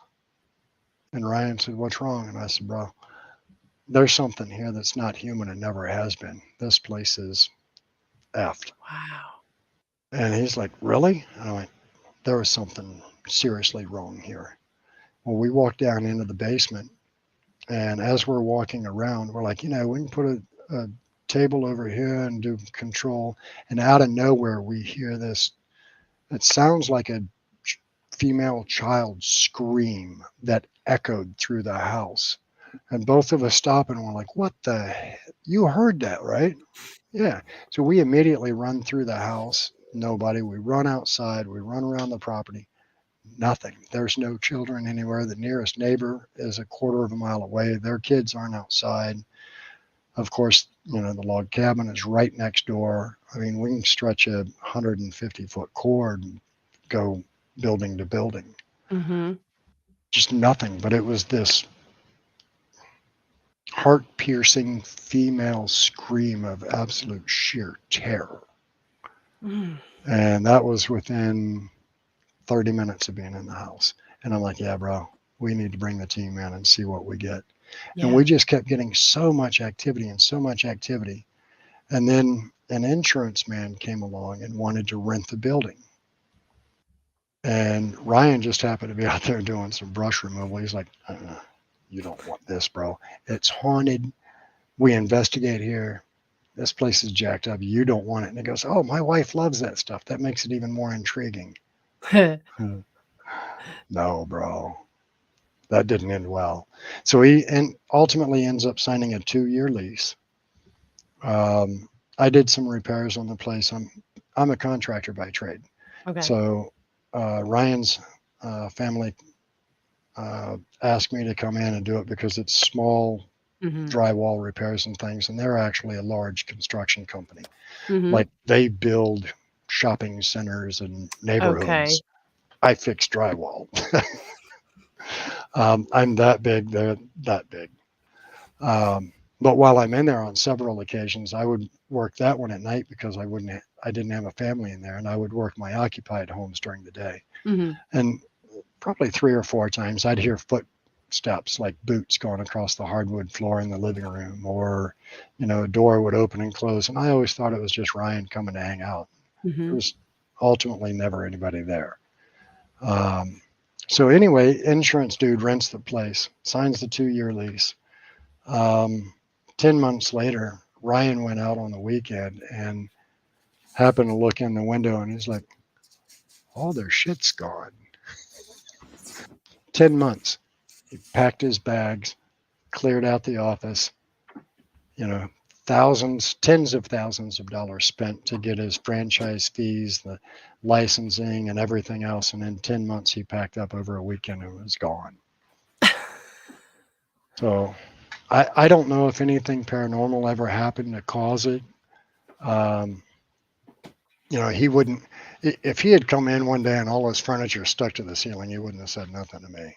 Right. But it was kind of peculiar because, like, when he was talking about leasing the property, we're like, you think we could still get access to the basement? Because, oh yeah, there's a door there. We can change the lock.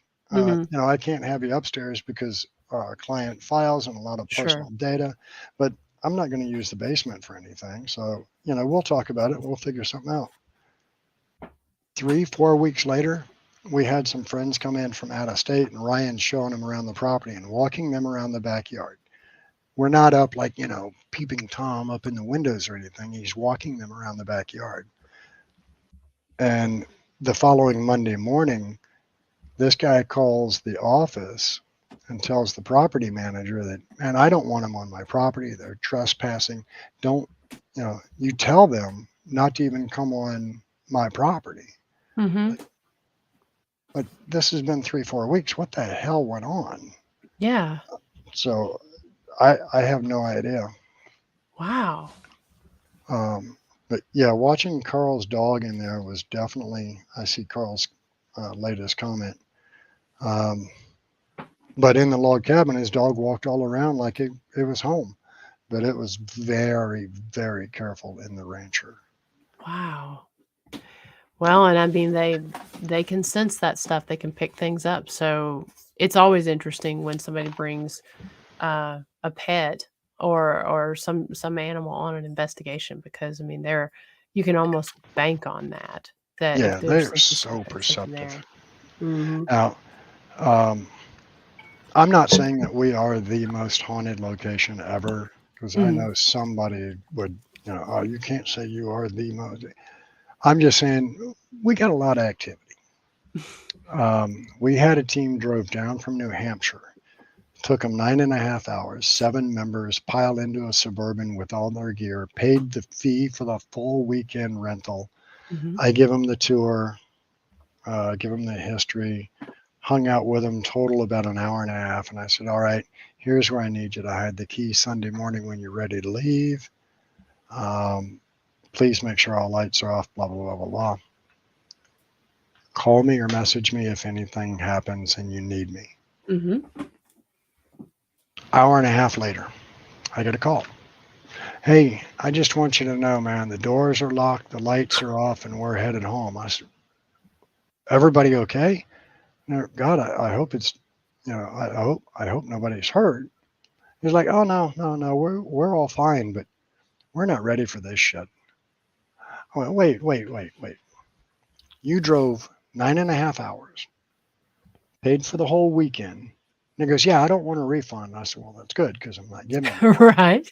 You know, you backing out doesn't qualify you for a refund. That's right.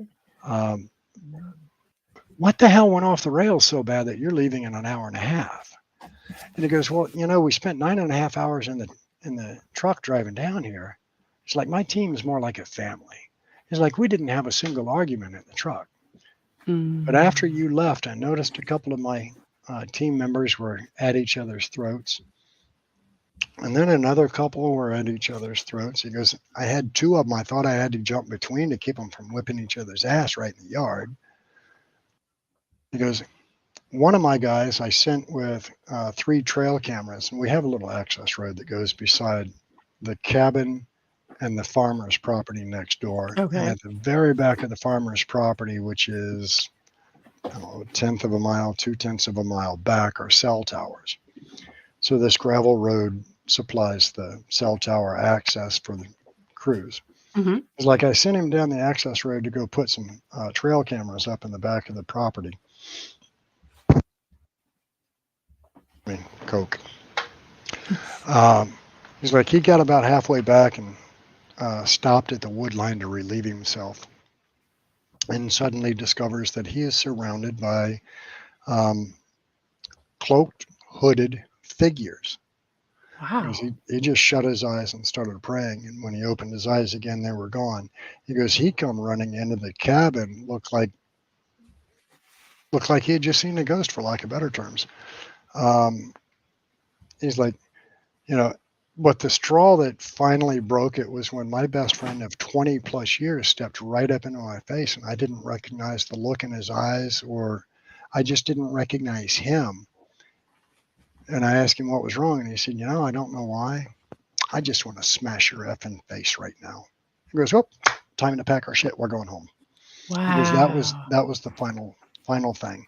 He goes, everything within an hour and a half from the time that you left to the time that we had our bags put back in the truck, just one thing right after another. He goes, we just weren't ready. We did not realize that this location was going to play with us that bad. I went, yeah, it's kind of hit or miss. I mean, Carl there says that he had a teammate snap on him, and I've seen it happen numerous times. Mm-hmm. I've had some really good laughs from activity that has happened there. I had one gentleman that joined us for one of our toy drives, and he called me the next day. Now, I happened to come into the basement while his group is in there, and he's like, come on, if you're such a badass, why don't you do something? I'm like, sir, don't do that. He's like, well, I don't know that I fully believe in all this stuff anyway. I'm not afraid of him. And I went, sir, don't provoke. Yeah. Definitely not down here. He's like, yeah, okay. I said, if you continue, I'll remove you from the property, but don't provoke. I'm asking you nicely. He's like, all right, no problem. Well, my phone number used to be on the Cabin on 360 page. Okay. Well, he called me the next day and he goes, yeah, so this is so-and-so. I was there last night. I'm the one that you fussed at for provoking in the basement. Do you have a minute? I do. Have you called to apologize for acting a bit like an ass? Well, I will apologize for that, but that's not the reason for my call. I went, okay, what's your reason? He goes, well, is it possible for something to go home with us? It is entirely possible. Can I ask why? He goes, well, so the stereo, we've got an older van. It's a Honda Odyssey, and it's older, and the stereo in it hasn't worked for about 1.5 years. I took it to the dealership. They told me the only way I could get stereo to work in there is I have to replace that entire center console unit piece, and it's like $4,000. He goes, I'm not spending that. But last night we made it, I don't know, 3/4 of a mile down the road. And the stereo on the van came on full volume, just blaring death metal. Wow. He goes, my wife and I looked at each other. I looked in the back seat, slammed on the brakes and hit the button and opened this power sliding door and said, you got to get the F out. You can't go with us. He goes, the stereo turned off right away. He goes, I hit the button and floored it. We're on our way home. He goes, but I went out this morning and I kicked the crap out of the dash thinking, okay, maybe it was vibration. It's a loose wire. I can kick it, make it work again. He goes, but the fact that I said, you got to get out, you can't go with us, and then my stereo turned off again. You don't think we picked up a attachment, do you? And I went, anything is possible, sir. And that would be why I said, please, no provoking. Uh-huh. He's like, yeah, well, I don't think we'll be back again. He was right. It's been 4 years or so, and he ain't been back. Do you still investigate? I have no idea. He ain't investigated the cabin because they didn't come back. And of course, you didn't quite believe in it.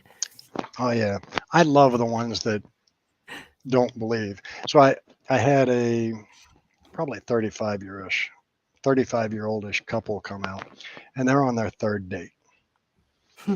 And at the beginning of all of our events, I go around and I introduce myself as much as I can before I do the presentation on the history and tour and all. And I meet this younger couple, 35-ish, younger couple, because old. And I said, hey, shook hands, thank them for coming out. And I said, so what brings you all out? And he's like, oh, she's really into this stuff. I don't know that I believe in it. He goes, but she wanted to come out. It's our third date. I thought it'd be kind of fun. He goes, who knows? Maybe she'll get spooked and I'll have to hold her a little tighter. And I went, great thinking. So end of the night, I told him, I said, well, I hope something happens that, kind of brings you to this side a little more thinking wise. Who knows? This is a great place to investigate. And, a public investigation like this, you may or may not encounter anything. It depends on the group size. Mm-hmm. Of course, if spirit wants to interact, they will. And, they're not trained monkeys. They're on their own schedule and do their own thing. But I hope you have a great time nonetheless. End of the night comes and I'm shaking hands, telling everybody thanks for coming out. And I get back to this couple and I said, so how'd it go? And he's like, well, we had like some of the, I don't know, gadgets out in the back worked, did something. I don't really know what it means. And there were some voices on the recorders that, may have been something. I'm not sure. He goes, overall, it was fine, but I don't think you've converted me over. And I asked her, I said, well, what do you think? How'd it go? And she's like, this was really cool. I had a great time. I said, well, I'm glad. I said, I'll tell you what, I've got to go next door and I got to do a full sweep on the property, make sure nobody left gear behind or trash. But y'all are welcome to join me, and maybe as a smaller group, we can get something to happen. And she's like, can we? And he's like, I don't care. It's not all that late. We've got all night. Are you sure you don't mind? I don't mind at all. I've got to go over there anyway. And I love interacting with Melissa and let her know that I think about her and that, mm-hmm. She is still loved. And he goes, all right, yeah, we'll go over. So we go into Melissa's bedroom. As you walk into Melissa's bedroom, there's a window on the wall. Obviously, that's where you put a window, right? And the window on the wall. I sat to the right of the window. He sat to the left of the window, and she sat on his right side, closest to the wall in the corner. And we just sat Indian style in there. It's carpeted floor. I did 2 or 3 little burst sessions, just 2-3 minute EVP sessions. And then I did shave and a haircut on the baseboard. Mm-hmm. And I said, hey, if there's anybody in the house that wants to finish this, you know how this works. You've done it before. And I reached back and I gave, nice heavy thumps on the baseboard. And God is my witness. We got And before that second thump, he is up standing in the middle of the room looking like a cattle prod just went up his back. I'm like, you all right, man? He's like, yeah. Now this man is in the middle of the room holding his ass. And he's like, I felt that in my ass. That was on the floor right under. I felt that on my ass. I went, calm down. That's kind of what we're looking for. He's like, no. Someone's in the basement. I felt that on my ass, and I went, okay, how's this? I don't know that I believe in this shit working out for you anymore. And she's over here dying laughing, and he's going, well, will you look at that, honey? It's getting kind of late. I really don't want to keep him much longer. You ready to go? He was done. But that second thump, I mean, both of them I felt on the floor, but they were right under his ass. And I mean, that first one hit, and it was a good solid thud. And he launched, and I just started laughing. But that was one of the, and I mean, they left right afterwards too. I mean, he was leaving the house, and she hadn't even got up off the floor yet. He's walking out the front door. So I mean, it has had its great moments like that. It's also had some very strange moments where you leave at the end of the night. So the cabin on 360 is one of those. Well, Sean Austin, from Demon Files, and he and Dave Spinks came and spent the weekend. And Sean referred to it as the trifecta of paranormal investigation. You got this calm energies that's just busy in the cabin. Then you have this chaos and darkness in the Brick Rancher. And then you have the woods that are their own separate thing. Dave Spinks referred, he owns Willow's Weep. Yes. I've investigated the Weep before. Yeah. Oh, I am jealous now. Oh, but good so investigation. His comment about the cabin, Sunday evening, I spoke to him. So they came in on Friday. I give him the tour. By the way, the next time that you talk to Sean, ask him, does the cabin have spiders? Okay. I'll ask him. Oh my God. I thought he was, well, I can show you an image and I'll tell you his story. But when I talked to Dave Sunday evening, I said, how'd it go, man? He's like, dude, I got to tell you, when I first bought the Weep, I spent 10 days out there while I did cleanup and investigating and just, trying to get everything together and organized. He goes, there's no way in hell I could do that at your place. He's like, wow. Emotionally, physically, spiritually, just every way it can, it attacks you and just wears you down. Now, Friday night, I watched Dave double over and run out the front door and start hurling over the handrail. Sean was sitting off to my right in the corner. Dave was sitting on the fireplace hearth, and I'm sitting back in the opposite corner from him. So we have this big triangle going. Dave has a original shack hack running, and he keeps asking, is there a young girl here that wants to talk to us? And then you would hear what sounds like a young girl start to talk, and you would hear an older male hush him or hush her. Oh. Shh, hush, no. And finally, Dave gets tired of this. And he's like, all right, you son of a bitch, shut up and you let her talk. And just instantly doubled over and runs for the door. And, I'm holding Dave's camera for him. I'm doing his YouTube live. Sean's over here doing Periscope live. And you see us both turn and look at each other and go, where the hell's he going? And we can hear him out the door just heaving. Wow. And we're like, you got to be kidding me. So we go out and we're like, you all right, bro? And we go back in. We're like, so Dave's outside puking right now. He'll be back in a few minutes. And the shack hack is still running. And all of a sudden you hear it go.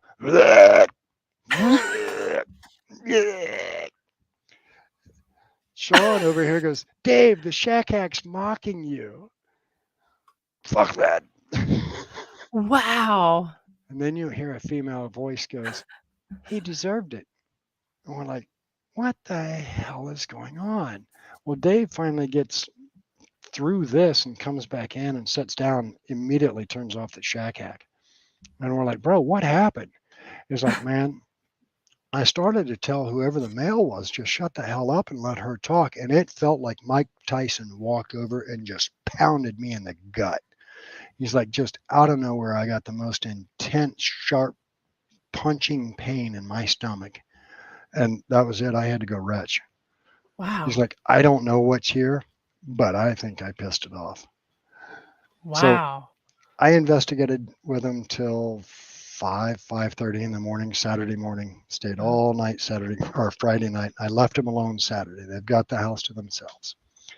Now, I don't know if this will show up, and I'm hoping this picture shows up on camera. So Sean is terrified of spiders. Mm-hmm. So the three of us are in the basement. We're standing kind of a triangle shape. Sean has his back to the wall, about 2 feet off the wall. And just, I'm standing there talking to them, looking straight at Sean, and I don't see anything because he's blocking it. Mm-hmm. Dave's standing over here and just all of a sudden gets this shit-eating grin, Cheshire cat grin. And he goes, hey, Sean, look behind you.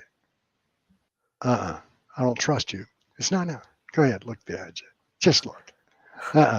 So Sean takes 2 or 3 steps forward, and there is a wolf spider bigger than my cigarette pack on the wall that would have literally been face to face with Sean. Okay. And Sean's like, oh no, I don't do spiders. I'll go with demons all day long, but I don't do spiders. And I'm like, Sean, don't tell them your fears here, man, because they're going to play on it. And he's like, I don't even care, man. I don't do spiders. All right. Keep them words in mind. Sunday late morning, I went back by. Dave had already left property to get home. Sean's just packing up. And I said, how'd it go last night? And he goes, brother, I got to tell you. Remember you warned me not to tell them my fears. They'll play on it? I went, yeah. He goes, so I was in the basement by myself, and I'm doing Periscope Live, and I got my SLS camera going. Dave's watching the DVR camera. We got wireless. So he's over in the cabin watching it. And he goes, at one point, I thought Dave had come down with me. And I looked over my shoulder, and there's nobody there. What he didn't know was Dave had just witnessed this ball of light about the size of a softball come down and hover over Sean's shoulder. Okay. And when Sean started to turn, this ball of light shot straight back up. But it hovered there for a good second or two. Well, Sean says, I turned and looked, thought Dave was behind me. No. He goes, and then when I turned back around, I'm like, oh, check this out, guys. And he's like, I'm showing Periscope, my SLS camera, and there's the human figure mapped in front of me. He goes, now, Dennis, I'm not going to lie to you. He goes, this thing dropped to the ground and did that. Whoa. I almost shed all over your basement. That, I have never seen a human figure morph into that on an SLS. No. But that's what it did. That's a screen capture straight off of Sean's SLS camera. How cool. I've got to come up and investigate that. That location has been on one of my bucket lists. And I know you reached out to me, I guess it was a couple years ago when we were talking about, being fellow bikers and stuff. And I've just, like I said, I've always been fascinated by that. And I've got to make a trip up there because it just sounds like the activity is so insane. And it's one of those places that even if you leave with a little, you're going to get activity. Yeah. Carl that's in chat there, I think he can attest. It's one of those places that it's never let us down. I've never had a team go, I have never caught shit. I have always had something, sometimes it's off the chart. And what's really cool about it, unlike a lot of other locations, you don't have one location. Yeah. We have the log cabin, we have the brick rancher, and then we have the woods. So you can split a team up easily, and just go do your own thing. And of course, not just our location, any location. I don't recommend going solo. Always travel in pairs, because if something happens, there's somebody there to pick you up or whatever. But there's Paraflix. I'm sure you're familiar with the Paraflix network. Has the Twisted Realm on it. They have an episode from the Cabin on 360. Check it out, because there was some stuff that happened during that filming that blew us away. I'm not a believer in orbs. 9 out of 10, if someone goes, man, look at this picture I got, you see all them? I'm like, yeah, Pledge can take care of every one of those spirits. But they actually captured one that you can see form outside the window, come through the window and shoot through the room. Wow. And it's on that episode. Okay. But it was just phenomenal. We had a scream in the woods that, Jurassic Park is the only way I know to reference it. The pterodactyls in Jurassic Park is about what it sounds like. It was just this loud, ear-piercing, shrieking scream in the middle of us talking, and no justification for it. The EVP of the violence, just some crazy activity. Of course, there's countless teams on our history that have come through and have YouTube channels and everything else. Go check them out. And by all means, the Cabin on 360, we're still booking. We still have weekends available. We've got probably some of the lowest rates around. Sunday night through Friday night, $300. It gets you from 7 p.m. to 9 a.m. Oh, wow. Okay. 10 hours. You can crash in the building. Throw a sleeping bag down. There's no beds, but there are carpeted floors and floor space. Okay. Bring a cot. There's a coffee pot, microwave, refrigerator, working toilets in both buildings. Both have power, heat, and air.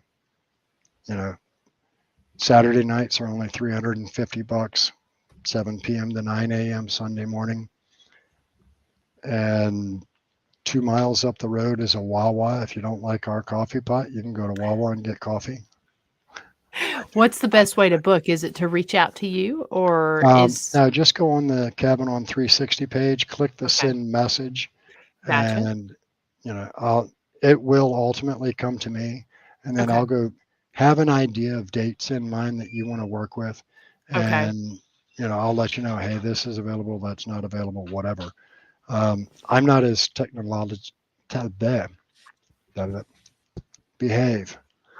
I'm not as technologically as advanced as you are, so I don't have the online booking.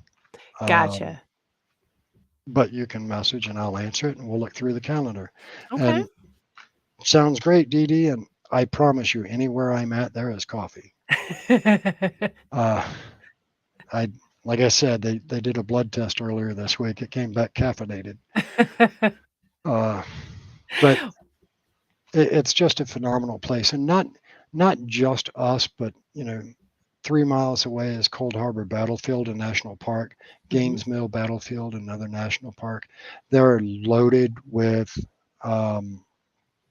history activity as well. You can't investigate them after dark because they are under control of National Park Service. But even during the daytime, we were walking through there, and I just felt the need to stop at this huge tree down on one of the battle paths. And I said, is there anybody here that wants to talk to me? And I've got a young male voice that goes, they're leaving me. Just plain as day, middle of the afternoon, 3 o'clock in the day or whatever. Just, they're leaving me. And this was one of the points that was probably one of the bloodiest portions. And that was on Gaines Mill. Okay. Cold Harbor is just beautiful drive around. The battlefield, or the Battlefield Park now, National Park Service portion, the battlefield itself in 1864 was much larger than what the park is now, but there's, you know, a nice place, and you can still capture EVPs during the day, but you can literally stand where the Union stood, and you can stand in the Confederate trenches. They're still preserved fairly well. You know, and speaking of the trenches and the earthworks, I mentioned Pamplin Historical Park earlier. Yes. And so I'm going to throw a date out there, March 18. My team and a few others, like Fredericksburg Paranormal Researchers, Twisted Paranormal, Covert Paranormal, possibly Middletown Paranormal, Pandora's Peregrination. These teams all throw a team member or two at us to help us, because we'll do 50 guests. Oh, wow. And it's a 424-acre battlefield. They have this huge building that you see on screen. That is the main museum and gallery that has just thousands of artifacts in it. But we get to walk through the earthworks, and they have some of the most pristine and well-preserved earthworks in the Northern Hemisphere. In the early 90s, National Park Service decided to clear cut all of their earthworks on all the national battlefields, because they thought that would help protect them, the roots eroding them and so forth. But they took the canopy, so rain and everything else has beat theirs down. Pamplin still has some that are as much as 12 feet high. Wow. Now, no kidding. Pamplin, the battlefield's significance at Pamplin, it literally was the key to Richmond. When the Union, which was actually 5th Vermont, broke the lines at Pamplin, 2 days later they burned Richmond as everybody fled Richmond, and they didn't want to leave the supplies and so forth for the Union. So they burned a huge portion of Richmond as they fled. And 5 days later is when Lee surrendered at Appomattox Courthouse, a couple of hours away. He knew he had lost Richmond when they broke the trench lines at Pamplin. But 19-year-old Captain Henry Gould breached the earthworks and was bayoneted through the face. They have a photograph of him. You can see the hole where he was bayoneted through, bayoneted in the back, slashed with swords. But they have part of the 6 miles of earthworks that made up the outer fortifications south of Petersburg. Phenomenal location. They have 2 pre-Civil War homes on site, one being Tudor Hall that we go to investigate, that was featured on Portals to Hell. Okay. Jack and Katrina were both absolutely blown away watching the devices just go off on command or on request. We get to do all of that, and it's $60 a person. Okay. We're going to run from check-in is at 6 p.m. We'll go to about 2 a.m. Okay. And we get, we'll have team members that help guide you around so nobody gets lost. And all funds, and I mean 100% of the funds, go to the park. Wonderful. My team, none of my supporting teams help them. None of us keep a penny. So the park is private. Its primary benefactor is the Dr. Pamplin Foundation. Okay. Dr. Pamplin is their main benefactor. And at the onset of COVID, he backed off his annual endowment to the park by 50% because stocks plummeted. So his money plummeted. Yeah. So the park at the beginning of COVID had 19 full-time staff. To my knowledge, current day, at its lowest point anyway, they were down to 9. Now that includes 2 people to care for the grounds on 424 acres of battlefield and do all maintenance. Wow. So they were definitely hit hard. All the school children, all the groups that no longer came through, all of that funding was gone. We were under the lockdowns, so they couldn't have public come through. Um, so it definitely hurt them and almost It's almost devastating. put them under.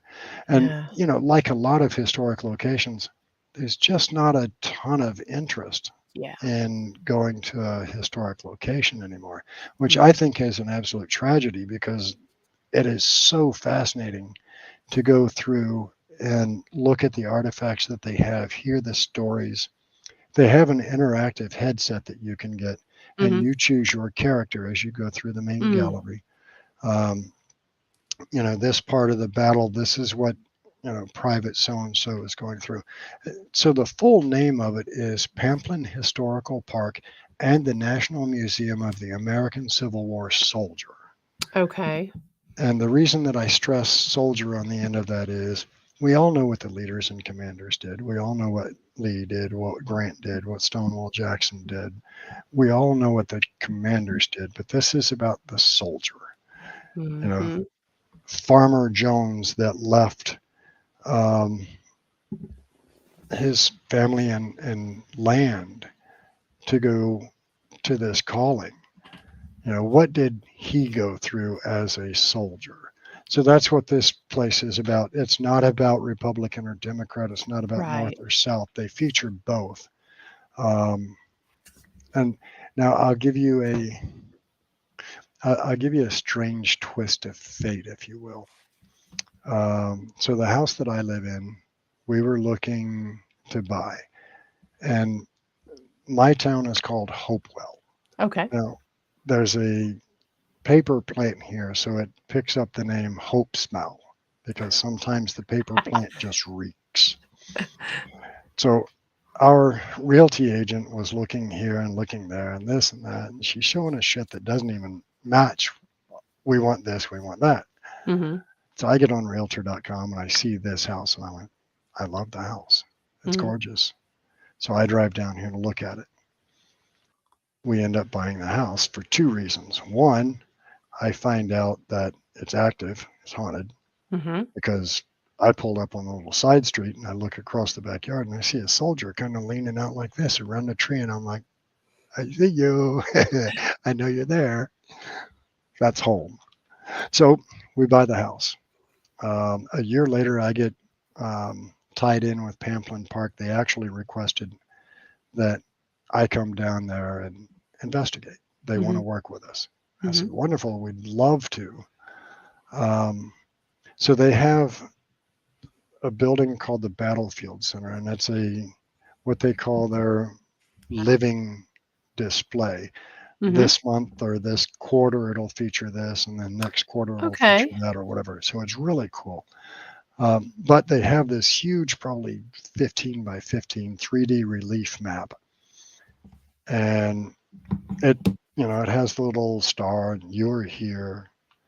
Well, Chris Banchero, who is the head of operations, chief park ranger, had taken us out to the very back end of the property and said, okay, now this is what we call the meadow. And over there was where the Union camped, and they were termed bread rich because they had a train that came in um, every week and brought them a trainload of bread. Well, I went back and started looking at that 3D relief map later on, and I followed the train tracks. And I'm like, you got to be shitting me. Where I live, that train ran 600 feet out my front door. Looking out my window right now, I can look across the street and I see a little city park that is the fort. That was the bakery that made the bread that got trained all the way down to Pamplin Park. Oh, wow. And I'm like, this is, I knew I was right in the middle of history. I live 3 blocks from Appomattox Manor, which was Grant's headquarters during the siege at Petersburg. My backyard was a Union encampment, Mhm. but I did not know that I and the piece of land that I bought had a direct physical tie to Pamplin Park that I would later end up, absolutely coming to love and and working so much with to try to help them survive this dry time right now with funds and everything. But it's just, I think the world and the universe puts us where we're supposed to be when we're supposed to be there. If we had bought this house 10 years ago, I may not have been able to catch up with Pamplin Park because I would have been working with somebody else, or Right. for whatever reason, everything worked like it was supposed to. But So if people want to get involved with that, with your event or attend the event, how do they go about doing that? well, on the Pamplin Park website, there is Mhm. a link for events. Okay. Tickets. Let's see. I would guess maybe off on the far right side there it says tickets. Oh, I see. Yes. And you will find the March, I'm hoping anyway. I haven't been through their site to do it. Or you can go to my Facebook page, which is very difficult to find. Look up Dennis Estlock. I've put out a link. A dozen of our friends have put out a link. My team has put out a link. And it goes to their Eventbrite. But March 18th, we're doing that at the park. Okay. There will be snacks and sodas and water, and things like that. We may be able to convince them to fire up one of the little fire pits. But it's a great time. We've had some phenomenal activity out there. So fun story I'd love to share. And if Chris is around, Chris Manchero, like I said, he's chief park director or parks director, operations director, chief park ranger. We were at the very back end of the field, and they host like 5K walks and runs. So they have their main path. Well, we're 150 or so feet off that main path back in the trees. And this is where the rifle pits were. This was the advanced lookouts for the Confederate troops. Okay. So we're standing back there, and as we turn to walk back up, there's this 150-foot narrow trail, and then it goes into a big clearing up here. Chris is airborne, ex-airborne ranger.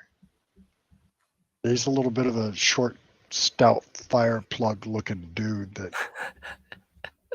I would want on my side if I were going to be in a fight. But he stopped dead in his tracks and cocks his head and looks forward and leans forward, like we all do, to make sure that we get that extra foot closer. And he looks over his shoulder and he goes, "Do y'all see what the hell is that?" And we watched 24 soldiers march by, going across the Great Meadow. Wow. And this is the exact line that 5th Vermont would have gone across to attack 37th North Carolina's fortification line.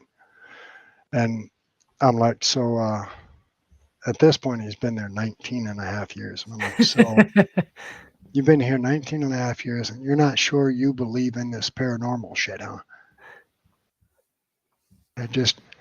And Chris has the funniest responses sometimes. And he just kind of slowly turns his head and looks at me and he goes, "Kind of screwed that theory, didn't it?"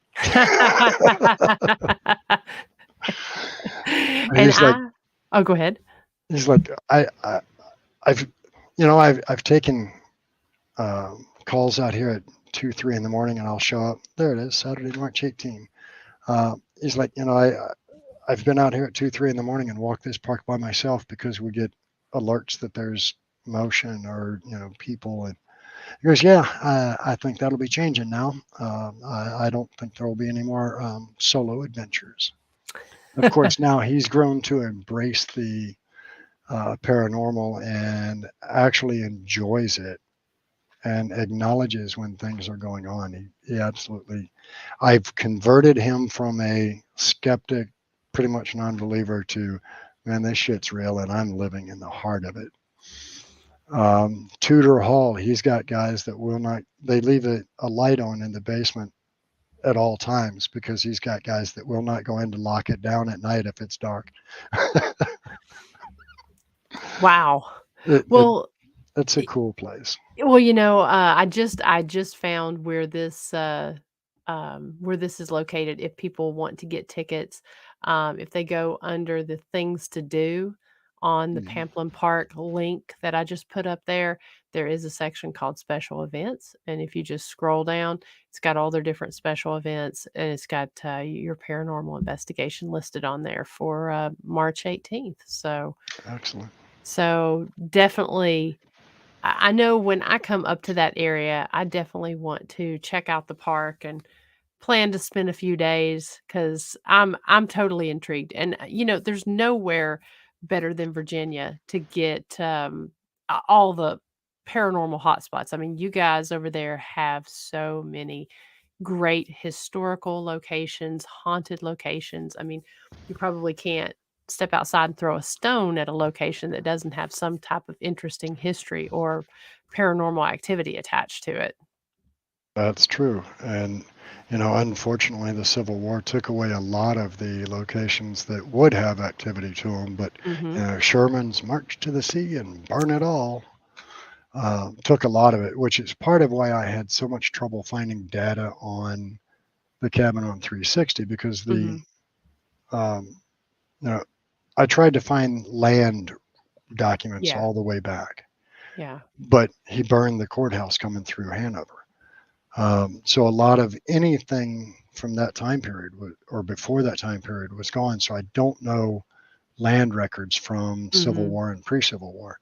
I do have one document that shows an 1863 Confederate civil engineers map, and it does show a residence that looks like it was about halfway between the log cabin and the brick rancher, Okay. and it was the Curry family home. Um, which we've asked before, can you light that up if this is Mr. Curry? And we'll watch a K2 just peg. Hmm. So, is Mr. or Mrs. Curry there? I don't know, but I'm assuming Mr. Curry is probably the old man that made me almost shit myself in my sleeping bag. Um, and that's not even a joke. I learned a very valuable lesson. Our first ever toy drive, everybody had left for the night, and it's about 2 a.m, and I am just wiped out. And I'm like, you know what? I'm not even going to drive home. It's about 40-minute drive for me. So I throw my sleeping bag in the loft upstairs. Hi, Douglas, welcome. Um, I and I'm a proud and staunch supporter of my Second Amendment rights. Virginia Hmm. is a open carry state, so my weapon is typically on my hip. Amen. Same here. Um, so I took my weapon off. I laid my phone beside my shoulder, had a speaker downstairs playing Pandora, and I slid into the sleeping bag. I'm done. And then the music stopped. Son of a bitch, why did the music? And standing at my feet, I look up and there's an old man just standing there with his arms crossed, looking down at me. And I locked eyes on him for a good 2-3 seconds, and I'm pondering, what do I do now? I am zipped inside this son of a bitch like sausage in a casing. I need my weapon. And I reach up and I glance around real quick to make sure I reach at the right place. And I grab my weapon and I snapped it out of the holster, and the laser and light come on instantly. And he's gone just that fast. And I said, all right, you stay in the back of the cabin. You leave me the hell alone, and I'm going to stay up here and go back to sleep, and we'll get along just fine. But he was standing just as plain as day at my feet. I thought it was truly a living person had come into the building. And I've had people ask me, well, can you describe him? I would say 1930s, 1940s dress, from the jacket and the hat that he was wearing. The trouble is, I don't remember seeing legs, so I can't tell you what kind of pants or shoes he had on. And it didn't occur to me at that moment because I'm thinking You're I'm thinking about someone's to, busted in. yeah, I'm Huh. thinking I'm about to have a massive confrontation with somebody, and I'm stuck inside this damn hot dog bag. So here's the valuable lesson I learned. If you're going to sleep in a sleeping bag in a haunted location, don't zip that damn thing all the way up, because you ain't going to be happy if somebody shows up in the morning That's or in the middle of right. the night. But all I could think is, holy shit, and here I am stuck in a sausage casing. This is how it ends. Yep. I'm gonna die like a sausage. Just as long as you don't come back that way. Right? Be like, who's that dude that showed up in the sleeping bag? What's Bro, his story? we was watching that hallway and we seen a dude hopping down the hallway. Oh, that's Dennis in the sleeping bag. Yeah. He comes around here every now and then. Well, Dennis, tonight has just been such a pleasure. I have enjoyed chatting with you and loved your stories. I got to have you back on to talk about some more of your stuff that you've captured and really going into some different theories and stuff. I really enjoyed that and found that fascinating and talk a little bit of motorcycles too. I'd love to have you back. I would be more than happy to come back anytime, dear. You let me know. And if a guest calls off, like I understand your guest last night did, you Mhm. just want to fill the time slot, drop me a message. If I'm available, I'd be happy to join you. I had a I will do blast. I will do that. Thank you. It's been wonderful, and I'm going to send you the information on the Widow's Sons event, scholarship event that we've got going on, and talk to you a little bit further about coming up because I definitely like to shoot an episode there at Have a great night, Cabin on Carl. 360. So, um, everybody there in the chat room, you guys have been awesome. I've really enjoyed your questions and comments. I love the interactiveness of everyone that decides that they want to stop by for the entire show or even for just a little bit. So we thank you all for spending the evening with us. And like I said, next week we're going to be talking cryptids. We've got Connor Flynn from Bigfoot Anon. He's going to be coming on sharing some of his adventures. I got to meet him at a Paracon down in Alabama, the Deep South Paracon, and was fascinated by following his travels. So if everything works out, he'll be on next week. And like I said, we got a lot of different events on there. Go check out Cabin on 360, the Facebook page. Check out Dennis's page for the events, and also Pamplin Historic Park. We've got all of those links there in the comments. And then, like I said, just other Ghost Biker events that I mentioned at the top of the show. We'll be talking a little bit more about those in detail whenever, probably either later on in the week or, at least here in the coming weeks, we'll be sharing more about those. So anything else you want to plug, Dennis, that's going on? I'm going to sneak over and throw a link in there for my Perfect. team, Crop Paranormal. Yes. Shoot us a message, join us sometime. We're constantly trying to do charity events. We're hoping the Cabin on 360 can push one charity event each month. It doesn't have to be a 501c charity thing that we're doing it for. I will tell you this. Let me find my date. Do this. Boo Bitches Paranormal. I We like have the an name event. already. They're a blast. This will be our second year doing it. The cabin is the location they're hosting at. All proceeds go to a local domestic violence shelter. Nice. I think the organizers have all been victims of domestic violence. I am one of the people that will be there. I have a very close connection and tie to domestic violence. I grew up in shelters almost every weekend. My mother was a counselor and my father would be the transporter that would go help pick up the young ladies and their children or whatever else. Mm-hmm. So I got to see firsthand growing up as a adolescent into my teenage years what the effects of domestic violence look like. Wow. So I am a very strong advocate for the abused, male and female. I understand it works both ways. I'm fully aware of that. So when they ask if the cabin would be interested in hosting this and how much it would be, this year I was not able to say it's a no cost. Yeah. Last year I waived the entire fee. Mm-hmm. Ryan and I got together and said, you know what, we're we're going to do this. We can waive everything.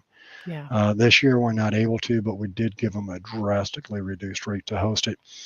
I'm not sure what their ticket prices are, but like I said, Okay. look up the event Boo Bitches Paranormal at the Cabin on 360. I know Okay. they still have tickets available. I know they're going to limit the number because they are making it an overnight event. Mm-hmm. And if you can't make it and you just want to send a donation, I believe Tracy Ann, the organizer of it, has a way that you can do that. Send it to her. It'll go through the proper channels and get to the shelter that they work with. But that it's things like that I think I don't know of any other location that does things like that. They Mm-hmm. do charity, they do great events, they fundraise, but Mm-hmm. usually it's for them. Yeah. And the cabin, we try to do it for others as much as we can. We had a young lady in Mechanicsville area named Sawyer Perkins, 10 years old, passed away from brain cancer. Mm-hmm. She was a St. Jude's baby. We watched her for a year and a half have her highs and lows. And we hosted 3 events, and by the time all was said and done, we had handed nearly $4,000 to her Wow. mama. And in the grand scheme of things, $4,000 doesn't seem like much when your child is dying from cancer. But Mm-hmm. when you're worried about whether or not you have a car to go to St. Mm-hmm. Jude's, and that money is there to help make your payment or things like that, that money is a huge help. Yeah. Um, Every little bit helps in those yeah, instances. and And it's things like that. We had a prior team member that was diagnosed with colon cancer, and we immediately put together an event, and we were able to hand them $600. mm-hmm. Uh, and I have to hammer this. So last weekend I was filming with the Twisted Realm. Mm-hmm. And my texts start blowing up that, hey man, did you see these comments? Well, it was some guy talking shit about the cabin. Pardon me for bringing drama on here, but he's saying how he was told we charge $590 a night, and all we do is keep the money and blah blah blah. So all of the bookings go through my PayPal.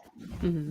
So last year we booked $5,634 total, and our donations over the year exceeded $6,000. We're not a nonprofit. Right.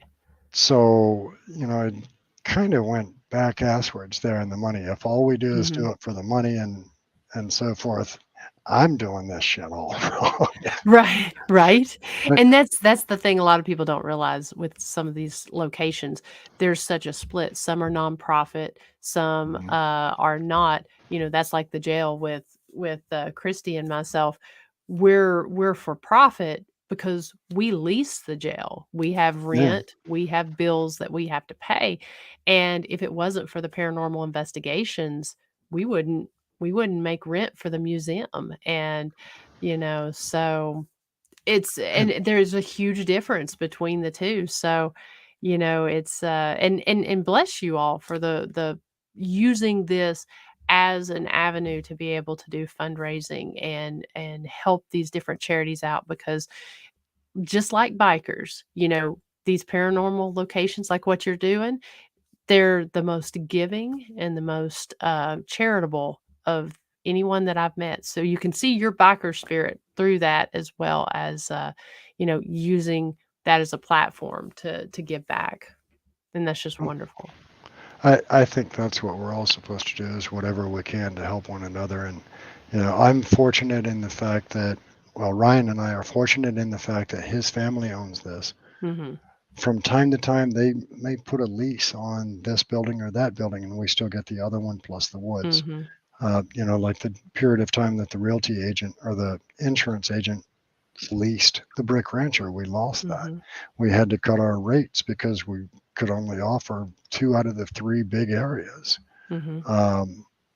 But everybody's like, oh my God, they make thousands on that. No, it cost me money every year. Cost me money. But, for me, it's worth it because of that location. And Ryan has said it thousands of times. Because of this young lady's tragedy, Melissa's tragedy, we have met some of the most kind, sweet people you would ever want to meet. You wouldn't have asked me on your show if I didn't have connection to the Cabin on 360 because you wouldn't know who the hell I am. Right, right. I wouldn't have put myself out there as a figure that I do if I didn't have the Cabin on 360 to promote. Mhm. My team does things, but not to the level of a location. Yeah, yeah.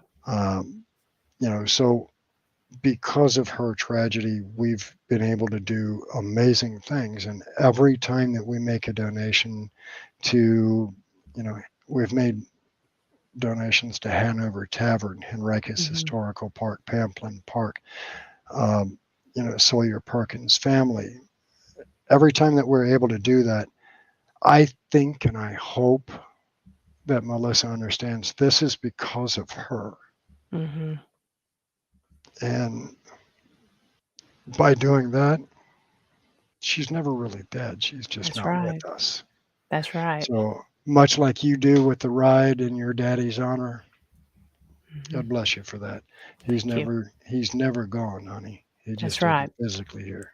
That's right. You keep it living, you keep it the story living on and moving forward. And any opportunity I get to do that and give back, it's just a true blessing. I'll keep doing that as long as I can. And you keep me updated, I will. and I'll do everything I can to support you as well, kiddo. Thank you, Dennis. Well, I will definitely be in touch. And again, thank you all so much in the chat room. And we'll be seeing you again on next Thursday night, unless I see you before. So take care, everyone. Y'all have a blessed week. Thank you for hanging out with an old fart.